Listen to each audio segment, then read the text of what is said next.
What do we do now? Now we just tap out.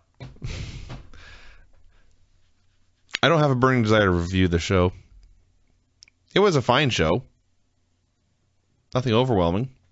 Oh, really? Claire Lynch? Nothing, well, with one exception, with literally the exception of about 6 seconds. There's nothing bad with the show at all. Then there were 6 very bad seconds in the middle. I forget what they were. Claire Lynch. Oh, they're talking about Brooke. I can deal with Brooke. All right, well, let's get going then. There's a second. Review away. Show opened. Actually, the show started during the credits of whatever show goes on before Impact. It was Kenny King, Austin Aries, Bobby Roode, and Zema Ion, and they were all getting ready to come out before their match. And they're all in the entranceway, and they just start fighting. Which is, it actually makes sense, because in wrestling, you always see the guys come out the same door. You would think eventually a fight would start there. Lo and behold, here it was. So they brawl out onto the stage, and it's funny, you could tell the live crowd, they were waiting for like a Pyro and Ballyhoo. Or Ballyhoo or an entrance song or something. But these 4 men come out and start fighting on the ramp, including the world champion and his biggest rival, and nobody reacted at all. And they brawled, and then they came down to ringside, and the fans were like, oh, I guess the show is on. And then they started cheering and hitting their spots. So they actually had a ton of time. Just went through a commercial break and into the next segment. And it was a very good old-school tag match. And eventually they got the heat on Kenny. Aries got the hot tag. He ran wild. He wiped out Roode with his tope. And then King pinned Ion with basically a fireman's carry into a rock bottom. Killed the poor guy. This looked like it sucked. They made a big deal of King pinning the X Division champ. And Roode and Aries kept shouting at each other. So this accomplished, this progressed 2 feuds and was an entertaining match. So let's say thumbs up. Thumbs up. Sting called. He did a pre-commercial break thing, saying he was going to call out someone. Then he came out after the commercial and called out James Storm. He wanted to know if... I thought he was going to call out Dave. He did say he was going to get to the bottom of this Aces and Eights thing, so yes, perhaps he should have called out Dave. He said, I know some of you out there have inside scoops, so I want to call somebody down to the ring, and I thought, Dave Meltzer? But it was James Storm. Yeah. By the way, Sting's still wearing the Joker makeup. We're now, that is now 2 Batman movies ago. He needs to move on to a mask like Bane. Just get rid of the Joker makeup. Well, he'll do that in 5 years. I guess he will. So then it'll be completely non-topical. Yeah. So he showed the videos of Storm not being attacked by the Aces and Eights. How about if he dresses up like Catwoman? No buys. That's distressing. Storm said the video showed cowards running away when he was coming down to kick their ass. Said he had fought Sting many times before and never needed anyone to fight his battles. Talked about Kurt Angle jumping him from behind, and he didn't whine or cry about it. He just turned around and beat Kurt's ass. So this brought Angle out. He basically repeated everything Sting had said, and then Sting left, and then Angle left, and there was no music or anything, and the fans were not sure it was over. There was an argument on the board of all places. I know you're shocked. When I had made the comment that there is no evidence whatsoever, why does anybody believe that James Storm is a part of Aces and Eights? The only thing we've got is Bobby Roode claiming that he is. And this, of course, led to people saying, well, no, Brian, last week on the show, when he ran down to the ring, Aces and Eights ran away. This is their evidence. This is what they consider evidence. So all I have to say is if I'm ever wrongly accused, I don't want anyone from the board as a juror in my trial. Well, why haven't they attacked him yet? Well, Vinny, because they're trying to make everyone believe that he is involved, so everyone turns on him. But the point is, even if he is involved, there is no evidence whatsoever at this point. There is a logical explanation for circumstantial evidence. Everything that is poor circumstantial evidence. Yeah, you should ask Todd. He's the lawyer. They show clips of AJ Styles on the promotional tour in Australia. This led to a best of Claire Lynch video montage. We then saw Daniels and Kazarian Think about that, by the way. Yeah. We saw Daniels and Kazarian in the locker room. Chris Daniels is wearing sunglasses inside, drinking an Appletini, and wearing a scarf with his T-shirt. Yep. This is the world's most amazing man. We had Bully Ray versus Robbie E in the Bound for Glory series match. Someone needs to be at the bottom of the standings when this is done, and it's going to be Robbie E. Oh, come on. He got squashed in a minute with a cutter. Earl approached Madison backstage. He had gifts for her, including chocolates and a teddy bear. Madison said she did not need gifts. She just needed his affection. How sweet. Aww. Then Gail walked up and shouted, "What is this? What's going on here?" And poor Earl, who had done his best to show his affection for his girl and was being chewed out, he hung his head and he loped away. Earl has not said anything so far. Good. He just stands there looking stricken. Yes. That makes it better. That really does make it better. I don't need 20-minute Earl promos on his love for Madison. Just give her a teddy bear. So Madison insisted that Earl was a pro and would never screw anyone. So that sucks for her, I guess. We had a four-way. Tara versus Madison versus Mickey versus Gail. You also had Christy Hemme doing ring intros and Tess Mocker on commentary. And all 6 of these women are in just superhuman shape. It is amazing that all of a sudden, all of the girls have lost 10% body fat. Quickly. Maybe not that much. Well, except for Madison, who has been doing bikini contests. The rest of them have improved quickly. Yeah. So, match was all right. Madison had a bad night, and a couple times you could tell she knew she was having a bad night. And there's one point where Mickey does her spot where she does a flapjack and then kips up from her back. Yes. And she went to pick Madison up. I don't know whose fault it was, but... Well, it's Mickey's, because Madison took the bump perfectly, Yeah. but Mickey did not take a bump. She forgot to go down? She forgot to go down for her own move, Yeah. so then Madison face plants. Yes. And it looked fine. It just looked like Mickey picked her up and threw her down. Mickey then proceeded to take a phantom back bump and kept up anyway. Yes. Had to get that spot in there after screwing up her own spot. Yes. So Tara pinned Madison with a wacky roll-up, except Earl countered the 3, but then declared Madison the winner, even though both of her shoulders remained down and only one of Tara's shoulders were down. So he's bending the rules to benefit his beloved. I love that finish. That's now 2 weeks in a row they've done it. Yes. So, and they made sure that like Earl was actually not watching Madison's shoulders. So, you know, they're trying to play up like, is he blatantly screwing the baby faces, or is he just so blinded by love that he's incompetent? I like this storyline. It is different. We had various dudes talk about coming out for the main event to make sure that there was no gang attack. Sting had a conversation with Brooke Hogan. He said he knew... Go ahead. I'm just laughing at this. Go on. He knew her dad had said he was okay, but he wanted to know the truth. How was he doing? That's actually a good line, because as noted, last week they had a screenshot of Hogan's twit vid where he was in the hospital laughing and joking with Jimmy Hart totally fine. Yeah. And then later in the show, you had Brooke claim he's what was the word she used? Something overly dramatic. He's bad. He's completely incapacitated. I've never seen him like this. Yeah. And it's like, what? I just watched a video that they put a screen cap on. He's fine. So they explained this week that, in fact, he's claiming he's okay, but she's never actually seen him this bad. Yeah. So she said she had never seen her dad unable to fight back before. Really, fool? Well, in her defense, I'm sure she doesn't have great memories of his 1980s feuds. That's probably true. But yes, I can name like a dozen guys who left your father unable to fight back before. How about Brock Lesnar? That's a good answer. That's a better answer. My first guess, and actually of all the people, I don't know why this is my first one, but Earthquake. Sure. But King Kong Bundy, Andre the Giant, the Big Boss Man, Paul Orndorff, your father's had some rough days.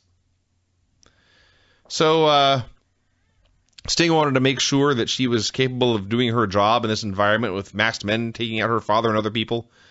At this point, a messenger came in with an envelope. It had the aces and eights inside, and Brooke couldn't handle it, and she took off because she was scared. I've got to go. Was that your Brooke impression? It was tonight. I like how every other woman in the world, you go up several octaves. High voice, but hers is husky. Hers is sultry almost. I can't do it. Speaking of sultry, Eric Young of known to all be the at a people chat. on Hogan Knows Best, she was the most sane of all. I don't really have a problem with, like, She's no good on this show, but I don't have a problem with Brooke. I apologize for my huskiness. Speaking of sultry and husky, Eric Young and ODB had a chat. ODB said Brooke was upset because they had not defended their titles in 2 months and also that Eric was a man. That was how she said it, and that made me laugh. So Eric plugged his wacky fishing TV show. He said, if we're separate, they can't force us to defend the belts, and he took one belt and he ran away. Yeah. Hey, they're on TV. This wasn't much of a plug for his show Sunday. It really when wasn't. this segment was over, I had no desire to see that show. I don't think he mentioned the time or the channel, just that he's got a show. Kid Cash versus Chavo Guerrero. Hector was on commentary, and Chavo's grandma was in the crowd. They basically had a 4-minute SmackDown match on Impact. There was like absolutely nothing special whatsoever about the in-ring here, but for whatever reason, these people went nuts for Chavo. So more power to him. Yeah, it was fine. There was literally nothing wrong with it, but it was, like I say, we see 4-minute SmackDown matches like this every week on SmackDown. This week it was on Impact. Chavo won clean with the Three Amigos and the Frog Splash. They teased interference from Hernandez and Gunner, but nothing really came of it. It was fine. Crowd did like Chavo an awful lot. They talked to Dixie about Claire and AJ. Dixie said it was time for AJ to step up and set the record straight. I thought he did. He claimed he was not responsible, and he didn't do anything. What more does she want? A paternity test? I suppose that's probably what she wants. You did miss the episode where Claire had the photos. And I was there. I saw that one. You were? Okay. Yeah. AJ cannot deny these. And he has not denied these. They're photographs. It's 2012. She's a heel. Perhaps he is not. This is not good evidence for me. Perhaps AJ has not seen any Dave's leather jacket thread. Someone named Wes Briscoe showed up backstage. He talked to a bunch of guys like we were supposed to know who he was. They identified him in the next segment. Said he wanted to be a pro wrestler like his dad. He hoped Kurt could get him a job. Devon and Garrett arrived. They were concerned about the aces and eights. Kurt asked them to keep an eye out during his match, and they agreed. Then he asked Wes what he was doing later, and Wes said, I'm going to a strip club. And he was way more enthusiastic about this than I was. Way more enthusiastic about this than I've ever been. Way more enthusiastic, I think, than Ed's ever been. He was very happy about the strip clubs in Orlando. I have never seen Wes Briscoe wrestle. But when you're the son of Jerry Briscoe, and somehow you get cut from WWE, yeah, I think that takes a... That's pretty amazing. Yeah. We have the best segment of the show next. Chris Daniels and Frankie Kazarian. It determined that since the most important time of a woman's life was when she was pregnant, and since AJ was treating Claire like dirt, they took it upon themselves to throw her a baby shower. They brought her into the ring. She stood right up. This may actually be a great moment now that I think about this. She stood straight up. She literally threw the guardrail out of her way to separate it, and she's walking in the ring, and she suddenly remembers, oh, wait, I'm supposed to be pregnant. Puts her hand on her back. But that's funny, because this is going to end up with her, she's lying. So she's we presume. I'm hoping at the end she gives birth to a hand. Oh, God. That she's a worked bad actress. So she got in the ring, and they had a bunch of gifts for her. She sat down in a chair. The first gift was diapers, which every mother's going to need. The next gift was various TNA merchandise, action figures of their father, the baby's father, and Uncle Chris and Uncle Kaz. Then the best gift, they had a baby doll in very tiny AJ Styles ring gear, and Kaz held the doll up to the camera and had it do AJ's entrance, complete with vocal sound effects. Yes. This is the highlight of Frankie's career. I always thought that Frankie Kazarian was fine. I was never overly impressed with him. I thought, looks good. He's fine in the ring. Nothing special. He never really was anything on interviews. Never really was anything much on vignettes and that sort of thing. But you shave that dude's head and you put him with Chris Daniels and magic. Yes. This is like the best Frankie Kazarian I've ever seen in my entire life. And as noted, Frankie Kazarian and Chris Daniels are my favorite tag team in the entire world. It's an incredible, incredible thing. Daniels, I've just concluded, I've said this before. I can't speak for Chris Daniels. I have never spoken to him about this, nor do I think that he would even admit it if I did. But Chris Daniels reminds me of those guys where you hit a certain age and you just don't give a fuck about wrestling anymore. But you're still making money from it, and you're still on national television. So at that point, because you no longer care, you suddenly become awesome. A great example is Dave Bautista. When Dave Bautista was ready to get the hell out of WWE, the last 6 months of his career, on his way out, he was by far the best he'd ever did because he didn't give a fuck. He just went out there and he had fun. And he was awesome. And that's how I see Chris Daniels right now. Maybe he's gravely passionate about his career still. I'm sure he's still got a fair amount of passion. I don't know. But strikes me as the guy who's just like, well, I'm just going to go out there and enjoy myself. And it's making for the best Chris Daniels I've ever seen. So more power to these two men. There was a moment here where Daniels had the mic, and he explained that the next gift was the piece de resistance. And Kazarian pointed out these fans don't know what that means. And Daniels turned to the fans and said, that means, well, I forget what he said, the prize piece, stay in school. Yep. Awesome. Yeah. So they give all these gifts, and there's literally one fan screaming Hosky. And then I thought that fan was screaming Husky. Like he'd gone back in time after hearing my Brooke Hogan impersonation. Perhaps he had. And then Claire Lynch took it upon herself to be Claire Lynch. Was it Hosky or was it Hussy? I would bet it was Hosky. I thought it was Hussy. Anyway. So Claire looks into the mic or into the camera, and she pleads with AJ to man up, and she's do the right thing for the baby. She's fake screaming through fake tears, do the right thing for our baby, AJ. And she finished, and Taz just about vomited. He may have vomited. There was a strange noise coming out of Taz. Tenay was talking, and the other microphone just picked up a guttural sound. Yes. You know the problem with this? No. I'll tell you the problem with this. So, the assumption is that Claire Lynch is lying. And that, in fact, AJ did not impregnate her. Perhaps she's not even pregnant at all. So, in the end, you'll be able to justify all of this bad acting. The reason that she's so horrible in these skits is because she's lying. You know what I mean? Yeah.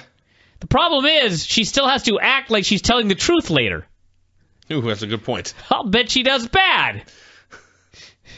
Unless she's like just a phenomenal actor and can just like believably act like she can act, and then later she'll act like she can act, or just whatever. I just expect this whole thing to be a disaster. It's one of the worst storylines of the year. It's not even so much the storyline. I don't even have a problem so much with the storyline as I do with the woman. The woman. Speaking of, by the way, if they got like Karen Jarrett, if they got like a Karen Jarrett to play the Claire Lynch role, this would be like a phenomenal storyline. No. Because Karen Angle is awesome. You don't remember Karen Angle very well, do you? Oh, man. She was a better actress. By leaps and bounds. She would just scream like a brouhaha at the mic, but ironically. The story still makes no sense. Later, by the way, Chris Daniels took to Twitter. He had this to say. I'm very disappointed with the lack of compassion shown by the Impact Zone fans toward Claire Lynch tonight. A shameful display, fans. Boo! Great man. Speaking of great men, Joseph Park Esquire appeared on television. Yeah. He said backstage that he was done wrestling, but his law firm, which of course is Park, had agreed to represent several TNA guys. He saw Sting across the way. He marked out. He ran over to him, said he didn't want to keyfab him, but he did offer his legal... K-fab. Is that what he said? Yeah. I heard keyfab. He should have named his law firm Park Drive in Reverse. I think you can say kayfabe and works. Well, it's got a park in there somewhere. I see. Actually, you're right. So Sting said he already had a lawyer, but he was very impressed by Joe's black hole slam. Park was marking out and said, Sting, can I get a photo? No, you missed a key part. All right. He said that black hole slam was textbook. Don't kayfabe me. He did say that. But Joe denied it. Joe denied whatever. He said, that's Sting my had not brother's said. move. Yeah. And he said, Sting, can I please get a photo? And Sting said, sure. And Joe took a cell phone photo, and Sting made a face, and Joe made a face, and I thought, please tell me that's on Twitter. It is! It made me so happy. A fine usage of Twitter here. So, yes. Then we had the main event, Kurt Angle versus James Storm. They showed Wes Briscoe at ringside, like a half hour after he actually appeared on for the first time. So he was Jerry's kid, a great amateur wrestler, and a champion wakeboarder. I'm sure that's true. I'm sure it's impressive. It sounds funny. So they're having this match, and one by one, guys like Sting and Devon and Bully Ray and Robert Roode showed up. Match was fine. Nothing special. The highlight was when Kurt Angle attempted a super kick, and he basically just threw his foot out That in was front the of him. goddamn worst super kick I've ever seen. In hindsight, it really was. Well, we weren't sure at the time it was a super kick, but the next spot was Storm hitting the Angle Slam. Dropping the dude right on the back of his head. Yeah, it was a bad Angle Slam, too. So, yeah, don't do other guys' moves, everyone. They're hard. So, eventually, Kurt got the ankle lock for a long time, and Storm tease tapping, but he kicked his way free and then immediately hit the super kick for the clean pin. This finish was so goofy. He's in this ankle lock for like at least a minute. And he can't get out, and he gets pulled to the center, and he almost gets pulled to the center, he can't get out. And then he rolls and does one kick, which Angle stumbles backwards. And then Storm just stands up and super kicks him and pins him. It's like, what? I don't know if they were short on time, long on time, what the deal was, but this finish came off very odd on television. Yeah. So everyone, literally everyone, both guys in the ring, all the guys in the ringside, all the fans. More great evidence coming up. They waited. Well, okay, here I agree with you. they all were waiting for the other shoe to drop. And there was no gang attack. So Storm grabbed a mic and said, come on, aces and eights, we're ready, get down here. And they still didn't show up. So his conclusion was... Rude grabbed a mic. And Rude's conclusion was, in fact, that their absence proved Storm was behind all this. Yeah. I agree that is stupid. Not that there were 8 million men out there surrounding the ring in case these guys showed up. No. Yes. This was proof that it must be James Storm. So anyway. So Rude and Storm got into it, and they're having a match next week in the Bound for Glory series, and Aries and Rude started a brawl.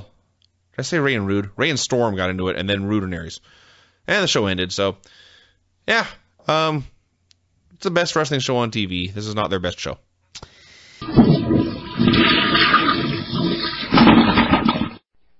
Let's do Impact. Impact had one really great match, and otherwise it was a show. Bully Ray came out, talked about all the evidence against James Storm, and said this all proved he must be guilty. He must be the man behind the aces and eights. Said he would beat Storm tonight and then win his match at the pay-per-view. Storm came out, said it wasn't him, dared Ray to fight. Ray backed down, and then the gang appeared on the screen. They cut a promo with heavy voice distortion. Frankly, it was too heavy. I had to work to understand these men. But the gist of this was they vowed it to be there tonight. And Ray started screaming at Storm, and suddenly they cut to a Burger King commercial. Yeah. Very abrupt. Yeah. So the after the break... This was actually Ace and Eights were a ripoff of the Bane character before they cleaned him up. Apparently they did some screenings many months ago. I don't know, people was the trailer or the absolutely screeners? no idea what this man was saying. Yes. So, after the break, Pope said that he may be in second to last place, but damn it, he was going to win this tournament. Then he did not appear again on the show. He fell further behind in the next 2 hours. We had RVD versus Magnus in a Bound for Glory series match. The only thing worth discussing here really was neither of these men, but in fact, Mr. Anderson. Yeah. Mr. Anderson was out there doing commentary, and he appeared to have been given no notice that he would be doing commentary. He lost his train of thought Immediately. Literally his first sentence. Yes. He said like 6 words, and he stopped, and they cut to him, and he wasn't saying anything, and he was just sitting there. Then he held his hands up, indicating, I don't know what's going on. About 5 more seconds passed, and then he made up something. They talked more. He claimed that he had been watching tapes, which is funny of itself. But watching tapes and learning submissions, Taz laughed out loud at this. Eventually, Rob pinned Magnus with a frog splash. I love when Mr. Anderson was talking about how RVD was difficult to move. For so many reasons. What irony. If it the changes man anything, is difficult to move. Join the club of every opponent you've ever had. was he talking about Rob or Magnus? I guess I believe he was talking about Rob. Because Taz was like, sure is. That's true. He would know that better than knowing Magnus. Rude said he had a contract signing with Aries tonight, but it wasn't going to go down because there was language in the contract he didn't like. He threatened to pull out of the match and leave the show without a main event. I was astonished by this wackiness here. So you're the challenger for the championship, and you're threatening to pull out of your championship match? Oh, no. Yeah. We'll get into that a little bit more later. It was the poor grasp of who has the leverage in this situation. Daniels and Kazarian defended their titles against Devon and Garrett. They had a very basic tag match. Devon got pinned after a belt shot. Garrett's offense doesn't look good, but he was in the right spot for everything and didn't fuck anything up. So that's positive. Yeah. Had a little promo. The Bound for Glory series guys, they're doing a bunch of 4-ways at the pay-per-view, so we got a quick promo with all of them saying something about how hardcore they were. Robbie E. was in the ring. This is great. Wanted to let us all know he had 5 points, bro. Yes. He's in last place, but goddamn, he has 5 points. He vowed to win his tables match on Sunday. He would win by putting Jeff Hardy through a table. Then he showed himself getting his 5 points by beating Jeff Hardy via countout. This is the match where Jeff brawled with Rob Terry up the ramp, and Robbie E. won, and then proceeded to throw the greatest celebration of all time, doing a series of jumping split-legged toe touches. Yes. This man is badly underutilized. Yes. The problem is it's pro wrestling, and he's a clown. Yes. So there's only so much that you can do with a clown. You can't really push him all that hard. But they can use his clowniness better. He should be clowning around every week on the program. Yes. And on that note, he explained that he had 5 reasons Jeff would never be on his level. And I wanted to hear what his 5 reasons were. I was very sad when he got through 1. He only got 1, which was beginning number 2, and he was cut off. His one reason was that cool sweaters are better than lame wife beaters. I like That's the a good idea reason. that Jeff Hardy came out to interrupt the 5 reasons because apparently he was so upset about reason 1, the wife beaters and the sweaters. Or he was worried that people might see Robbie E.'s point. Indeed. I better get out there before he points out how lame I am some more. Yeah. So he attacked, but there was 2 bad guys, and he got overwhelmed. And Rob Terry powerbombed him through a table, and then Robbie E. celebrated like he had done something. That was fun. They interviewed AJ about the pictures with Claire. His first comment was, you had to be pretty bad at sex for somebody to not remember having sex with you. So he said. Probably a good point. He said he did not drink alcohol, so there was no reason for him to have blacked out. He left to prepare for his match with Kurt Angle. Tenay and Taz were running down the show when Samoa Joe hit the desk. He screamed, this may have been a shoot, actually. He screamed that they had not given him any TV time, so he was going to take it. And he vowed to beat Angle and AJ and Chris Daniels in their match on Sunday. We had AJ Styles versus Kurt Angle.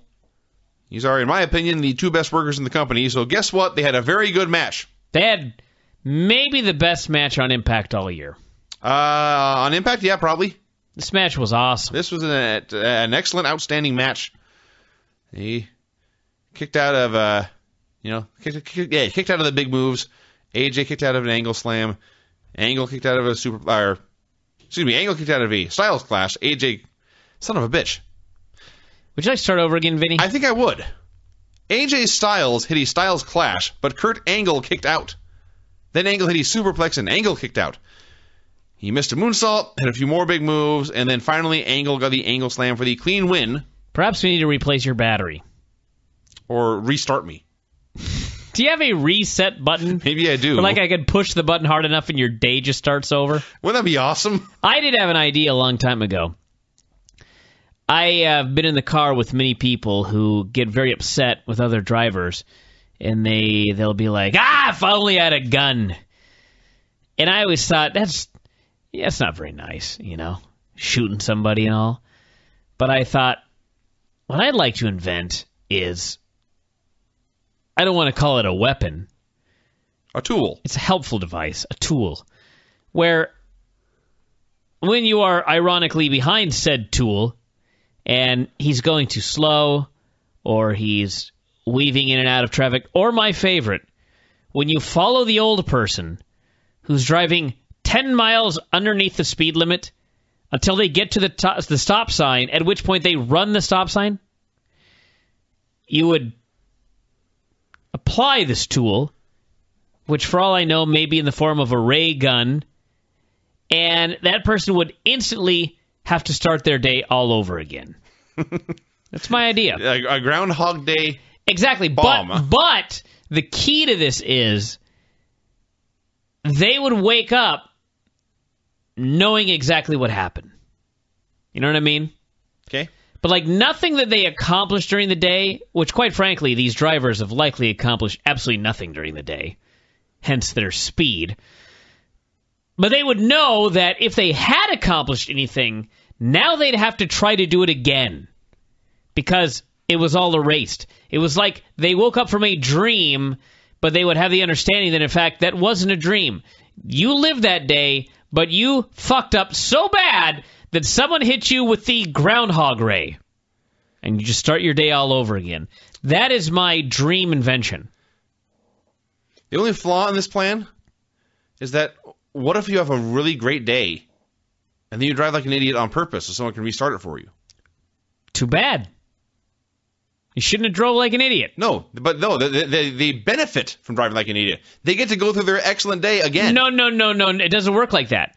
You're not necessarily going to live the exact same day over again. It's the butterfly effect.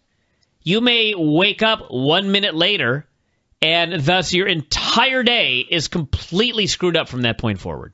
So you were going with the Groundhog Day weapon mixed in with the chaos theory. Yes. That's exactly what I'm doing. Someday I'll invent this weapon. This tool. Sorry. There was a tweet, I think it was Truth Martini. Somebody in wrestling made this tweet. It was, did you ever notice that anyone who drives slower than you is an idiot, and anyone who drives faster than you is a maniac? Yes, that is a fact. No, that's not how I feel. People who drive slower than me are idiots. People who drive faster than me are heroes. And I try to get out of their way. I see. I will not impede traffic. If someone's driving faster than me and I have to go out of my way to slow down and pull over, I will do so. I endorse speeding. I think when you're on World of Hurt Season 3, your gimmick should be Lies Martini. And you grow your hair long, and you have a book of lies, and you have a top hat, and everybody whispers that you're a Truth Martini ripoff, and you claim you've never heard of the guy. What do you think of this idea? I was wondering where you're going with that. And you're always eating. That's just because I'm fat. Yeah, exactly. It's comedy, Vinny. It's always funny. I don't win the $25? I don't think so, Tim. Tim? What are you talking about?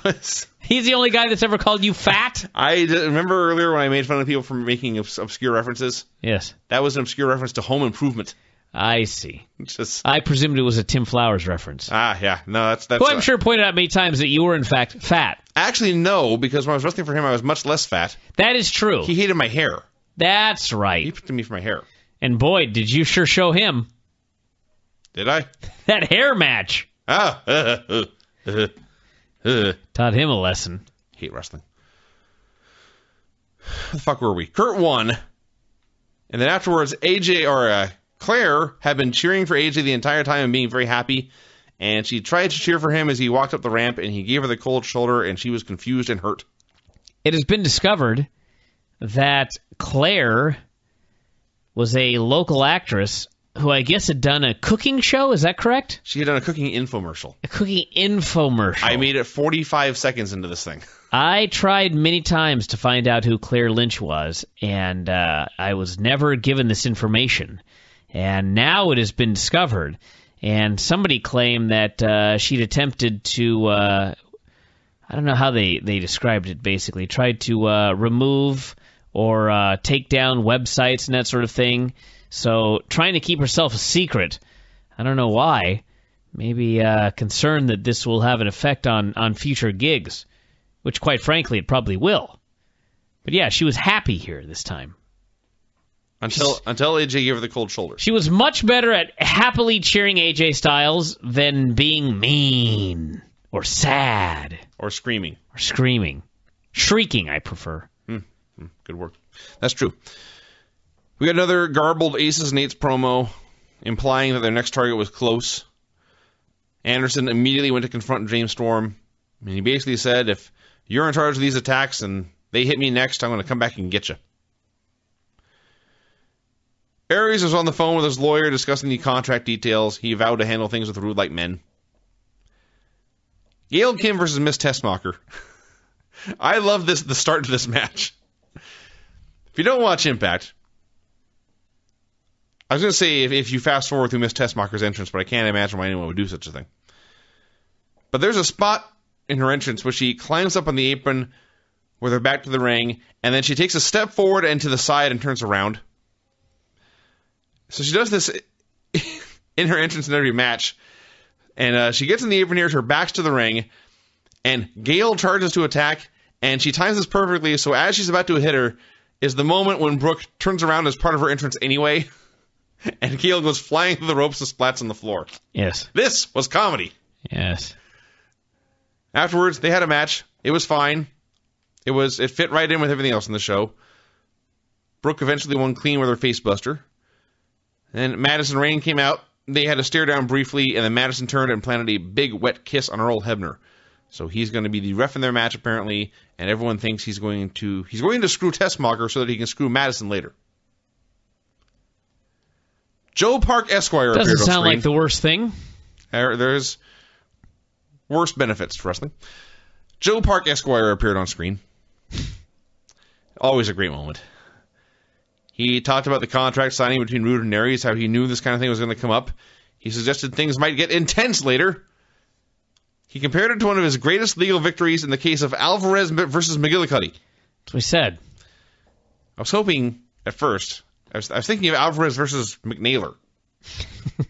A reference to your one match in Derby City. Indeed. Sadly, it was just you versus some other person. Yeah. Beulah, perhaps. Kurt Hennig's son. I like Tommy Dreamer's wife. Or Tommy Dreamer's wife. Yes. Anyway, and he went off to find another client. I don't watch this show live. So, at about 6:20 or something like that, all of a sudden I started getting a bunch of texts and tweets, and all they said was Alvarez versus McGillicuddy. And I was completely baffled. Like, is he mad at me? Did I write something about Kurt Hennig? Is there a new character in NXT with the last name Alvarez? Why is everyone tweeting me Alvarez versus McGillicuddy? And as it turns out, he was referencing the case from 2003, which I am not at liberty to discuss. It's all Joe Park's fault. For legal reasons. But Joe saved me a lot of money. Kenny King did a sit-down... Which, by the way, speaking of Joe Park, promo? Joe Park, originally his law firm was Park & Associates. But now it's Park, & Park. So I think somebody has become a big TV star, and they've attempted to capitalize on that. Or perhaps the rest of his family has chosen to capitalize on his fortune. Could be. Perhaps the Park & Associates was not Joe Park. Perhaps he was one of the associates, and then the other Park found out and said, well, we got to promote this man. Make him a partner. Interesting. And some other Park. Kenny King did a sit-down promo he called going to TNA the biggest risk of his career. Indeed. True. Sting came out. He invited the Aces and Eights to attack. They did not. So he called out Rude and Aries for the contract signing. Rude explained that the clause in the contract he did not like was the one that said if he lost on Sunday, he would not get another title shot as long as Aries was champion. Yes. He said, if you do not change this clause, I am going to back out of the match and you will have no main event. Now stop, everyone. Basically, this man was so angry that if he lost Sunday, he would not get another title shot, that his plan was to give up the one title shot that he was guaranteed. Am I missing something? Which then, you're suggesting he would then be left with 0 title shots? Yeah. So he was guaranteed one, and he was upset that if he lost, he wouldn't get another one. And so his protest involved not taking the one he was guaranteed. And then Austin Aries was like, fine, I'll make you a deal. I didn't quite get this. Aries proposed a verbal agreement in front of Sting and the whole world that basically whoever loses the match on Sunday will not get a championship rematch as long as the winner is champion. So it's winner take all, no rematches. And Sting shook hands with Rude. Rude shook hands with Aries. Rude and Aries stared down. They teased a fight. They did not get the heat they were looking for, so Sting literally turned around to lead the crowd in cheers. And finally they shook hands, and then Rude threw water in Aries' face and ran away, and that was that. Everybody played their roles really well, and at least on this show, they did remind us that was the main event, and they tried to put some heat behind it. But I don't think the stipulation added really anything to the match, and if anything, it made the babyface look kind of dumb, and it had me scratching my head as to what the problem was with the heel. Why, I don't know. The whole thing was it was weird psychology, you know? If I'm going to be honest, the build for this pay-per-view has been pretty horrible. It has been. I mentioned this on the Todd show today, but there are 3 4-ways at the pay-per-view, which I made this offer to Todd. I'll make the offer to you. I'll bet you can't name the guys in all 3 of these 4-ways. Hell no. Of course. The only one I could do is Joe, Angle, AJ, and Daniels, and I can only do that one because Joe mentioned it specifically in his promo on the show. That's pretty good, Vinny. I couldn't have done that. But my point is, yeah, I'm not a sports fan. I don't care about sports, most sports. I think the majority of them are dumb. And I hate math, and I hate stats. Stats, to me, as a sports fan, consist entirely of whether or not a guy has lost a bunch of matches in UFC, does he deserve a title shot? If a guy's lost 5 matches, the answer is no. If he's won 5 matches, the answer is yes. If he's won 3 and lost 2, I'll debate it based on business. So I'm a bad sports fan. But the point is, I understand that sports fans like numbers and stats, and they like to look at things. You know what I mean? Mm-hmm. So, given that, while I'm not a sports fan, I can understand many people are. If you're doing these 3 4-ways, the 4 men in each of the 4 ways, those are the 12 men in the Bound for Glory tournament. Right. And the winner is getting 20 points. Now, you could have spent the last several weeks explaining via stats why it is very important for certain people to win this match, why it might be devastating for other people to lose the match, why people should try to prevent such and such from winning the match, because if he wins at 20 points, he's so far behind, this being Robbie E., that it's just a useless, the 20 points is just wasted if this guy wins the match. You know, it's like James Storm and I think Bully Ray are neck and neck. So it's pretty important if one guy wins and the other guy loses, that guy may be so far ahead that most everyone else can't possibly catch up. Right. That's something to discuss. Yes. Or in the case of Robbie, as I noted, he's got 5 points.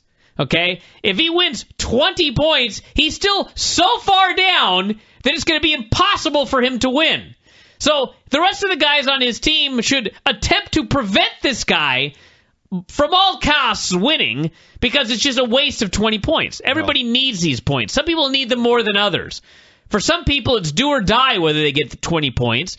For some people, you don't get the 20 points, but you're still pretty damn far ahead. You could have at least talked about this a little bit, but instead they just are like, here are the 4 ways. Winner gets 20 points. By the way, here are the brackets. So that's what I feel they could have done to make this feel like a more important pay-per-view. Right now, it just feels like this is the old B show in between A shows. You can skip this show because next Thursday you're going to find out who got the points. You're going to find out the new standings. And, maybe you care about the main event. But listen, if you don't care about Bobby Roode and Austin Aries, no one's buying this show. That, unfortunately, is a fact. Yeah. And to me, this promo here, I thought, like I said, everybody played their role well, but the storyline was somewhat baffling to me, and it didn't make me any more interested in seeing these two guys have a match. I'm excited, if only for the fact that, me personally, the matches are probably going to be really good. The main event's going to be good. The 4-ways are all probably going to be good, particularly the one with Joe, Angle, and, did you say Daniels and Kazarian? Daniels and AJ. Daniels and AJ. That's probably going to be an awesome match. Okay? But if you're not buying the show for the work rate, and that's like 99% of wrestling fans, no one's buying this show.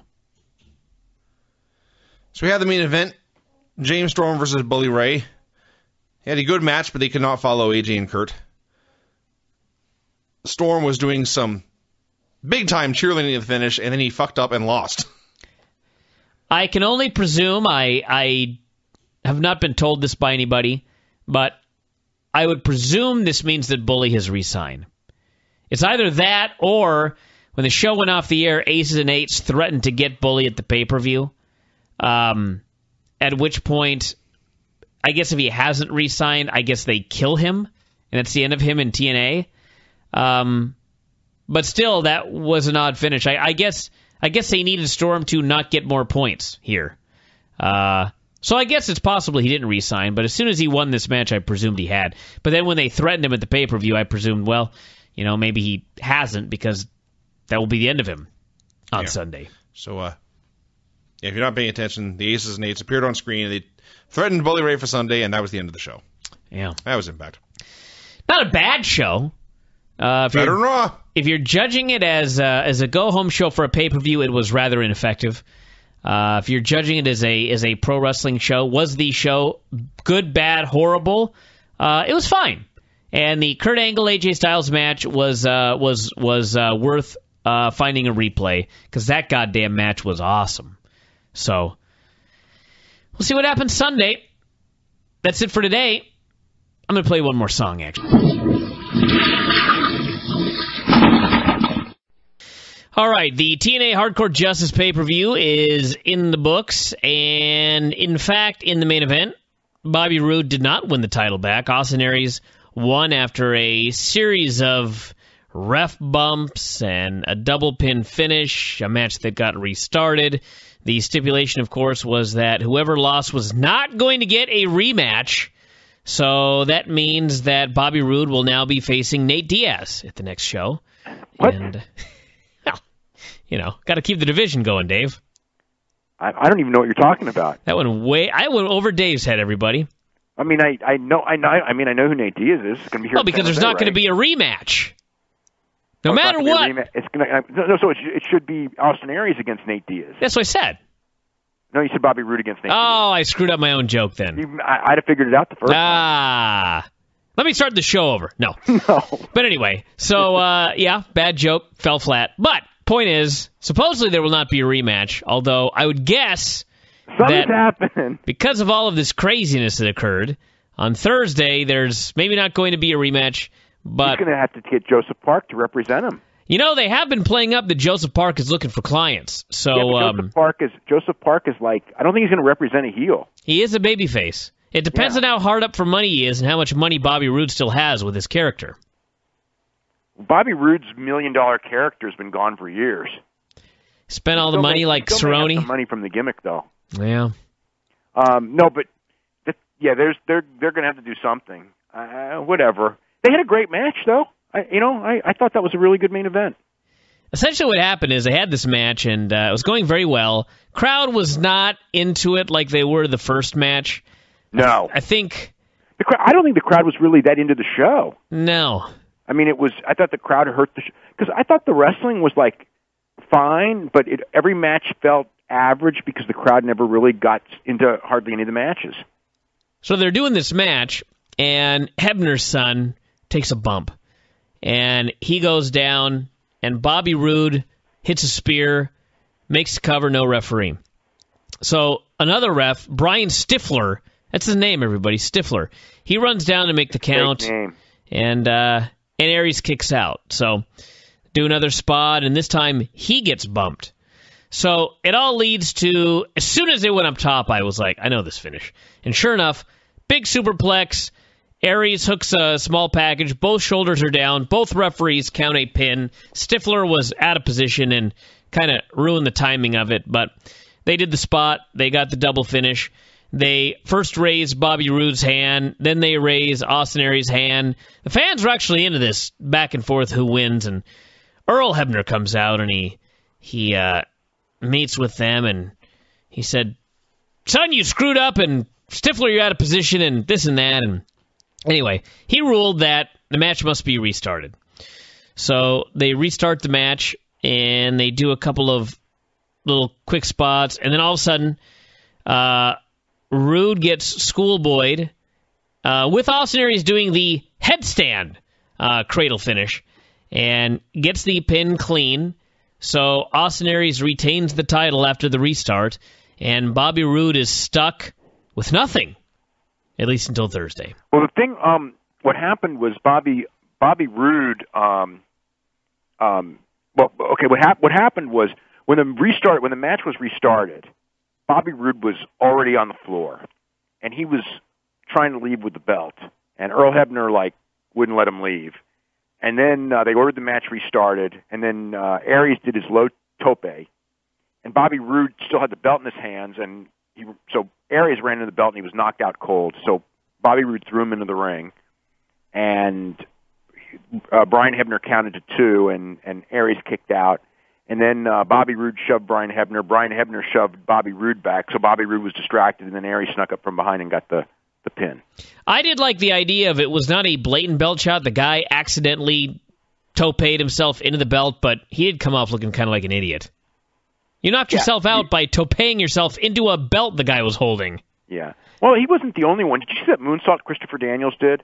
I hate with a passion when guys do cross bodies and moonsault and the other guy's 100 feet away. So it's just like Cody Rhodes did that on a show I saw recently too. I think it might have been the last WWE pay-per-view where he did a moonsault and the guy was nowhere near. And it was if you miss, the guy's got to be there. When the guy's not even there and you're just doing this moonsault to miss, it just looks ridiculous. But anyway, that's another thing. We shall get to that match, but at the moment, Austin Aries is the champion. And we'll find out on Thursday what their loophole is to presumably set up the rematch, although some people have noted that you can still get the title on Bobby Roode, you just have someone beat Aries, and then Bobby Roode beats that person, but I hope they have a better plan than that. They easily could do that, have Austin Aries lose to somebody, but he can't lose to any of the guys in the Bound for Glory series, so you're pretty limited. I mean, who's out there that's not in the Bound for Glory series? I don't know who you would use. You're not going to put Sting in there, obviously, and not to beat Austin Aries. That would be ridiculous. No, I don't know what they'll do. Zema Ion, but not the champion. Ion. I predict we're going to get a rematch. I think that's a pretty safe prediction. The show stealer was AJ Styles, Kurt Angle, Samoa Joe, and Chris Daniels in a ladder match. They had a hell of a match, and the finish was spectacular.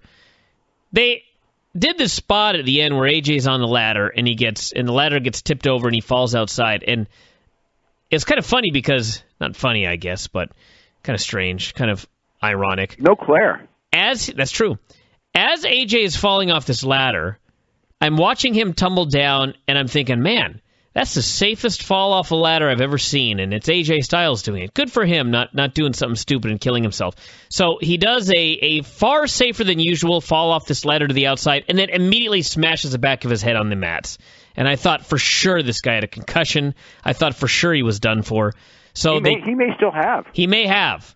Yeah. He wasn't showing any effects, but he may have. So he's down. And the guys in the ring are doing a bunch of spots, and they're beating up Chris Daniels. Basically, Angle and Joe are having they stuck him in the ladder. Well, they had a suplex contest first. They're suplexing him back and forth and beating the crap out of him. Finally, they wedge him between the rungs of the ladder, so he's planking essentially in the middle of this ladder, and so he's done for. Yeah, they both go to climb. They're brawling on the ladder with Chris Daniels sandwiched in between them. And suddenly, from out of nowhere... Well, no, Joe knocks Kurt off the ladder. Yep. But Joe's going to win. Joe's climbing up to get it, and from out of nowhere, AJ Styles jumps up on the apron, springboards into the ring, lands on the ladder, leaps up, grabs the contract, falls down, managing to not hit anybody on the way down, including a referee and Kurt Angle. It was awesome. A fantastic finish. So he gets athletic finish, yeah, it really was. He gets 20 points. I mean, it was like if the guy had a concussion, he's even more amazing because that spot was perfectly timed, perfect balance. It was awesome, and grabbed it, and he now has 20 points. They did a bunch of crazy spots in the match, as you would expect, and all kinds of suplexes on Christopher Daniels in that spot. Daniels just took the beating of a lifetime. Even at the beginning, remember the match started, they were all beating him up too. Speaking of Daniels, by the way, Dixie Carter after the match tweeted how spectacular the match was and how much she loved it. And Daniels said something to the effect of, "Thank you for putting over those 3 bullies." Chris Daniels has an awesome Twitter for those of you that have never followed him. But great match. Very exciting. Yeah. So that leads us... to me, I'll tell you what, though. I mean, if it wasn't for those 2 matches, this was an average show. Yeah. I mean, in fact, there was nothing else that was. I mean, there was nothing else bad. There was nothing bad, although the women's match was bad. I thought everything else was average to a little bit above average.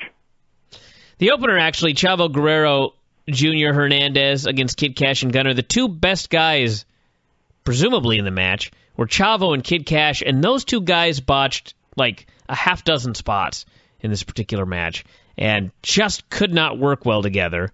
And finish was Babyface is doing the big comeback, and Hernandez hit his shoulder block on Cash, and then Guerrero hit him with the frog splash off the top. And it was all right, but a disappointment in a lot of ways.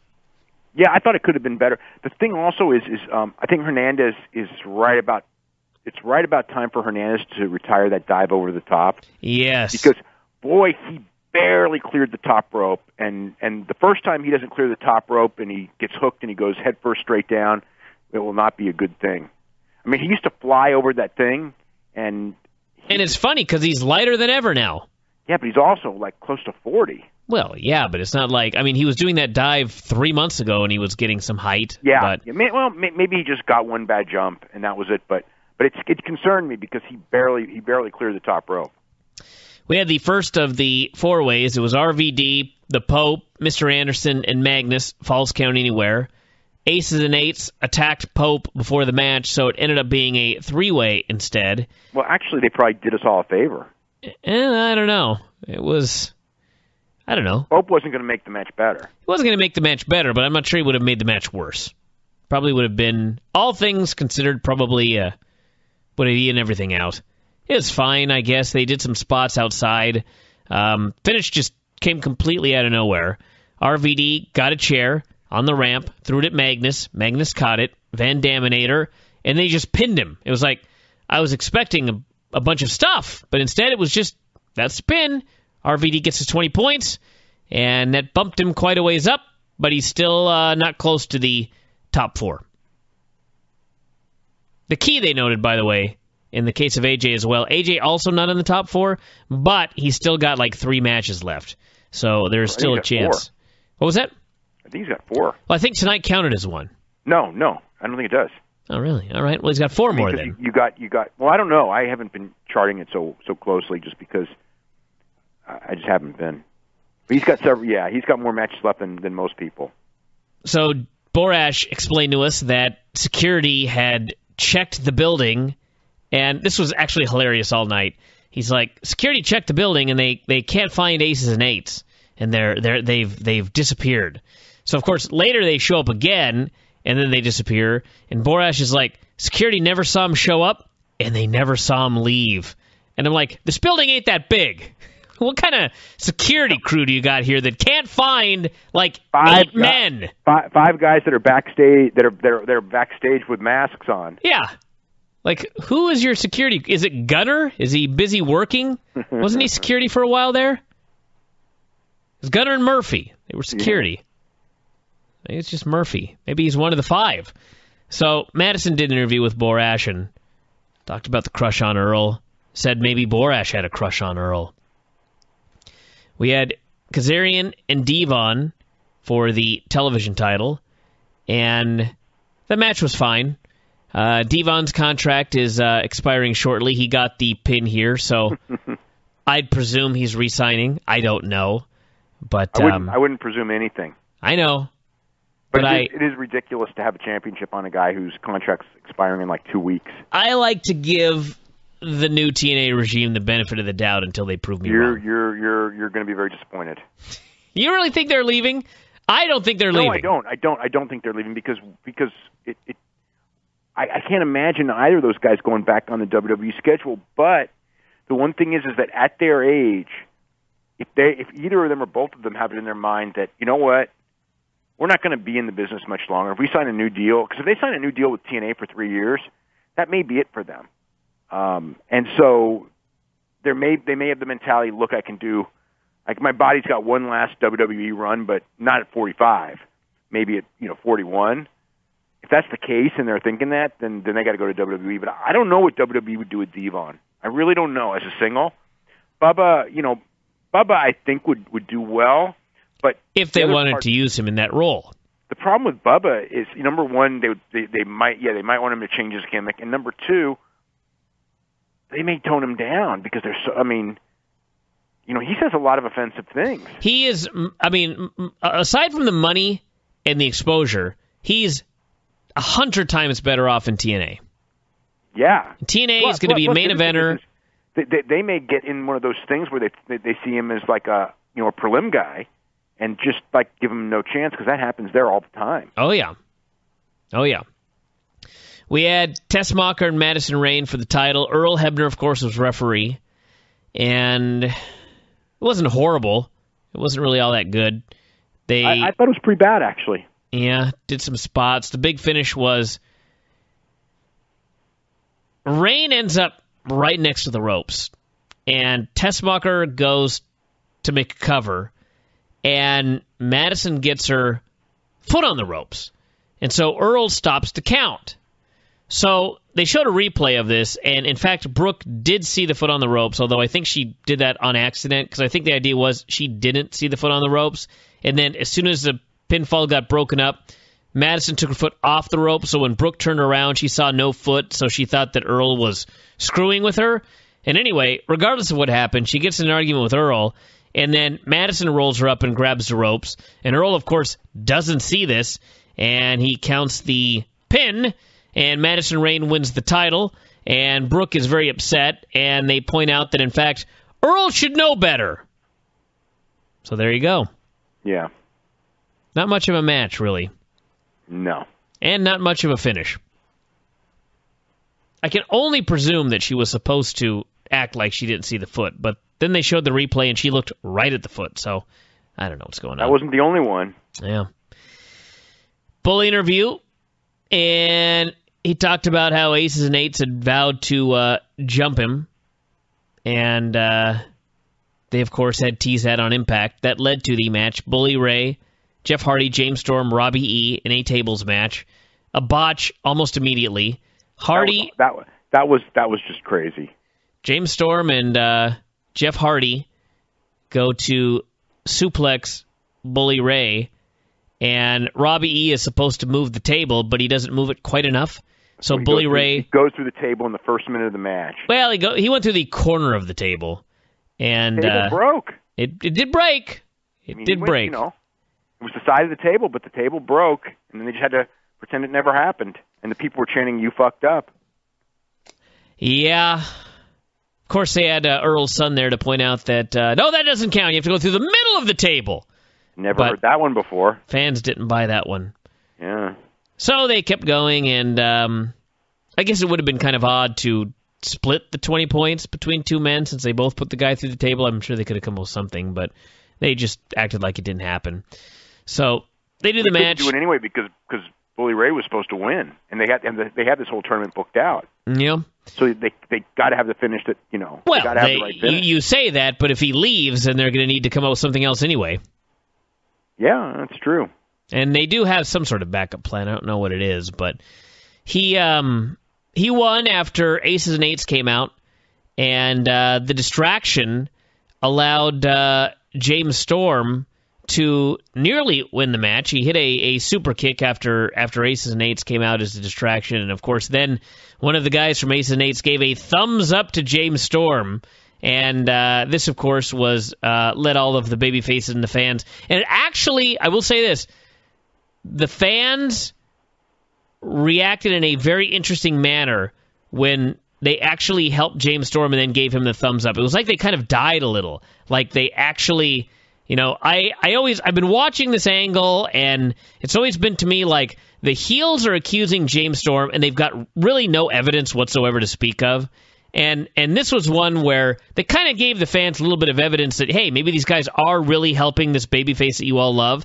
And the fans actually reacted in like they were either disappointed or I don't know what it was, but they whatever heat the match had, as soon as they helped James Storm and gave him the thumbs up, that heat was gone. And ended up with Storm super kicking Hardy, but then Ray jumped into the ring and power bombed Jeff through a table, got the pin, and got his 20 points. So Bully Ray is way up there now. It was fine, I guess. There were some good spots, but nothing spectacular. And then Ray claimed he had shattered his elbow, which I presume he's fine. My presumption is he didn't shatter his elbow. Yeah. And then we had Zema Ion and Kenny King for the X title. Only other match we haven't talked about here. It was not as good as their television match, I didn't think. And, it was all right, though. It was okay, yeah. They both look kind of green, but they worked very, very hard. Yeah. Couple of not everything looked great, but most of it looked. It was a decent match, maybe and a little bit better than average. A lot of cool moves by Kenny King. A few spots here and there, not quite perfect, but you know, better than average match. And Zema won clean. Yeah. Basically, Kenny King went for the, I think Booker T does it, where you flip off out of the corner. Sunset flip into it's supposed to be a sunset flip into a cradle, but Zema caught him in mid-move and then dropped him back into his face buster deal and got the clean pin. So there you go. What a horrible prize. Let's get going on, I don't think we got any new songs here. So let's get going on Impact. Impact was a show. Austin Aries came out. I believe you start every single episode by saying that. Well, they have been kind of. It's much better than it was, but this show did not inspire me. They've been in a rut lately. What's the last wrestling show, Vinny, that inspired you? And what did it inspire you to do? Enjoy wrestling. I don't know which one it was. Most of them don't. That is true. Anyway, Austin Aries came out and said he had proven his title win was not a fluke.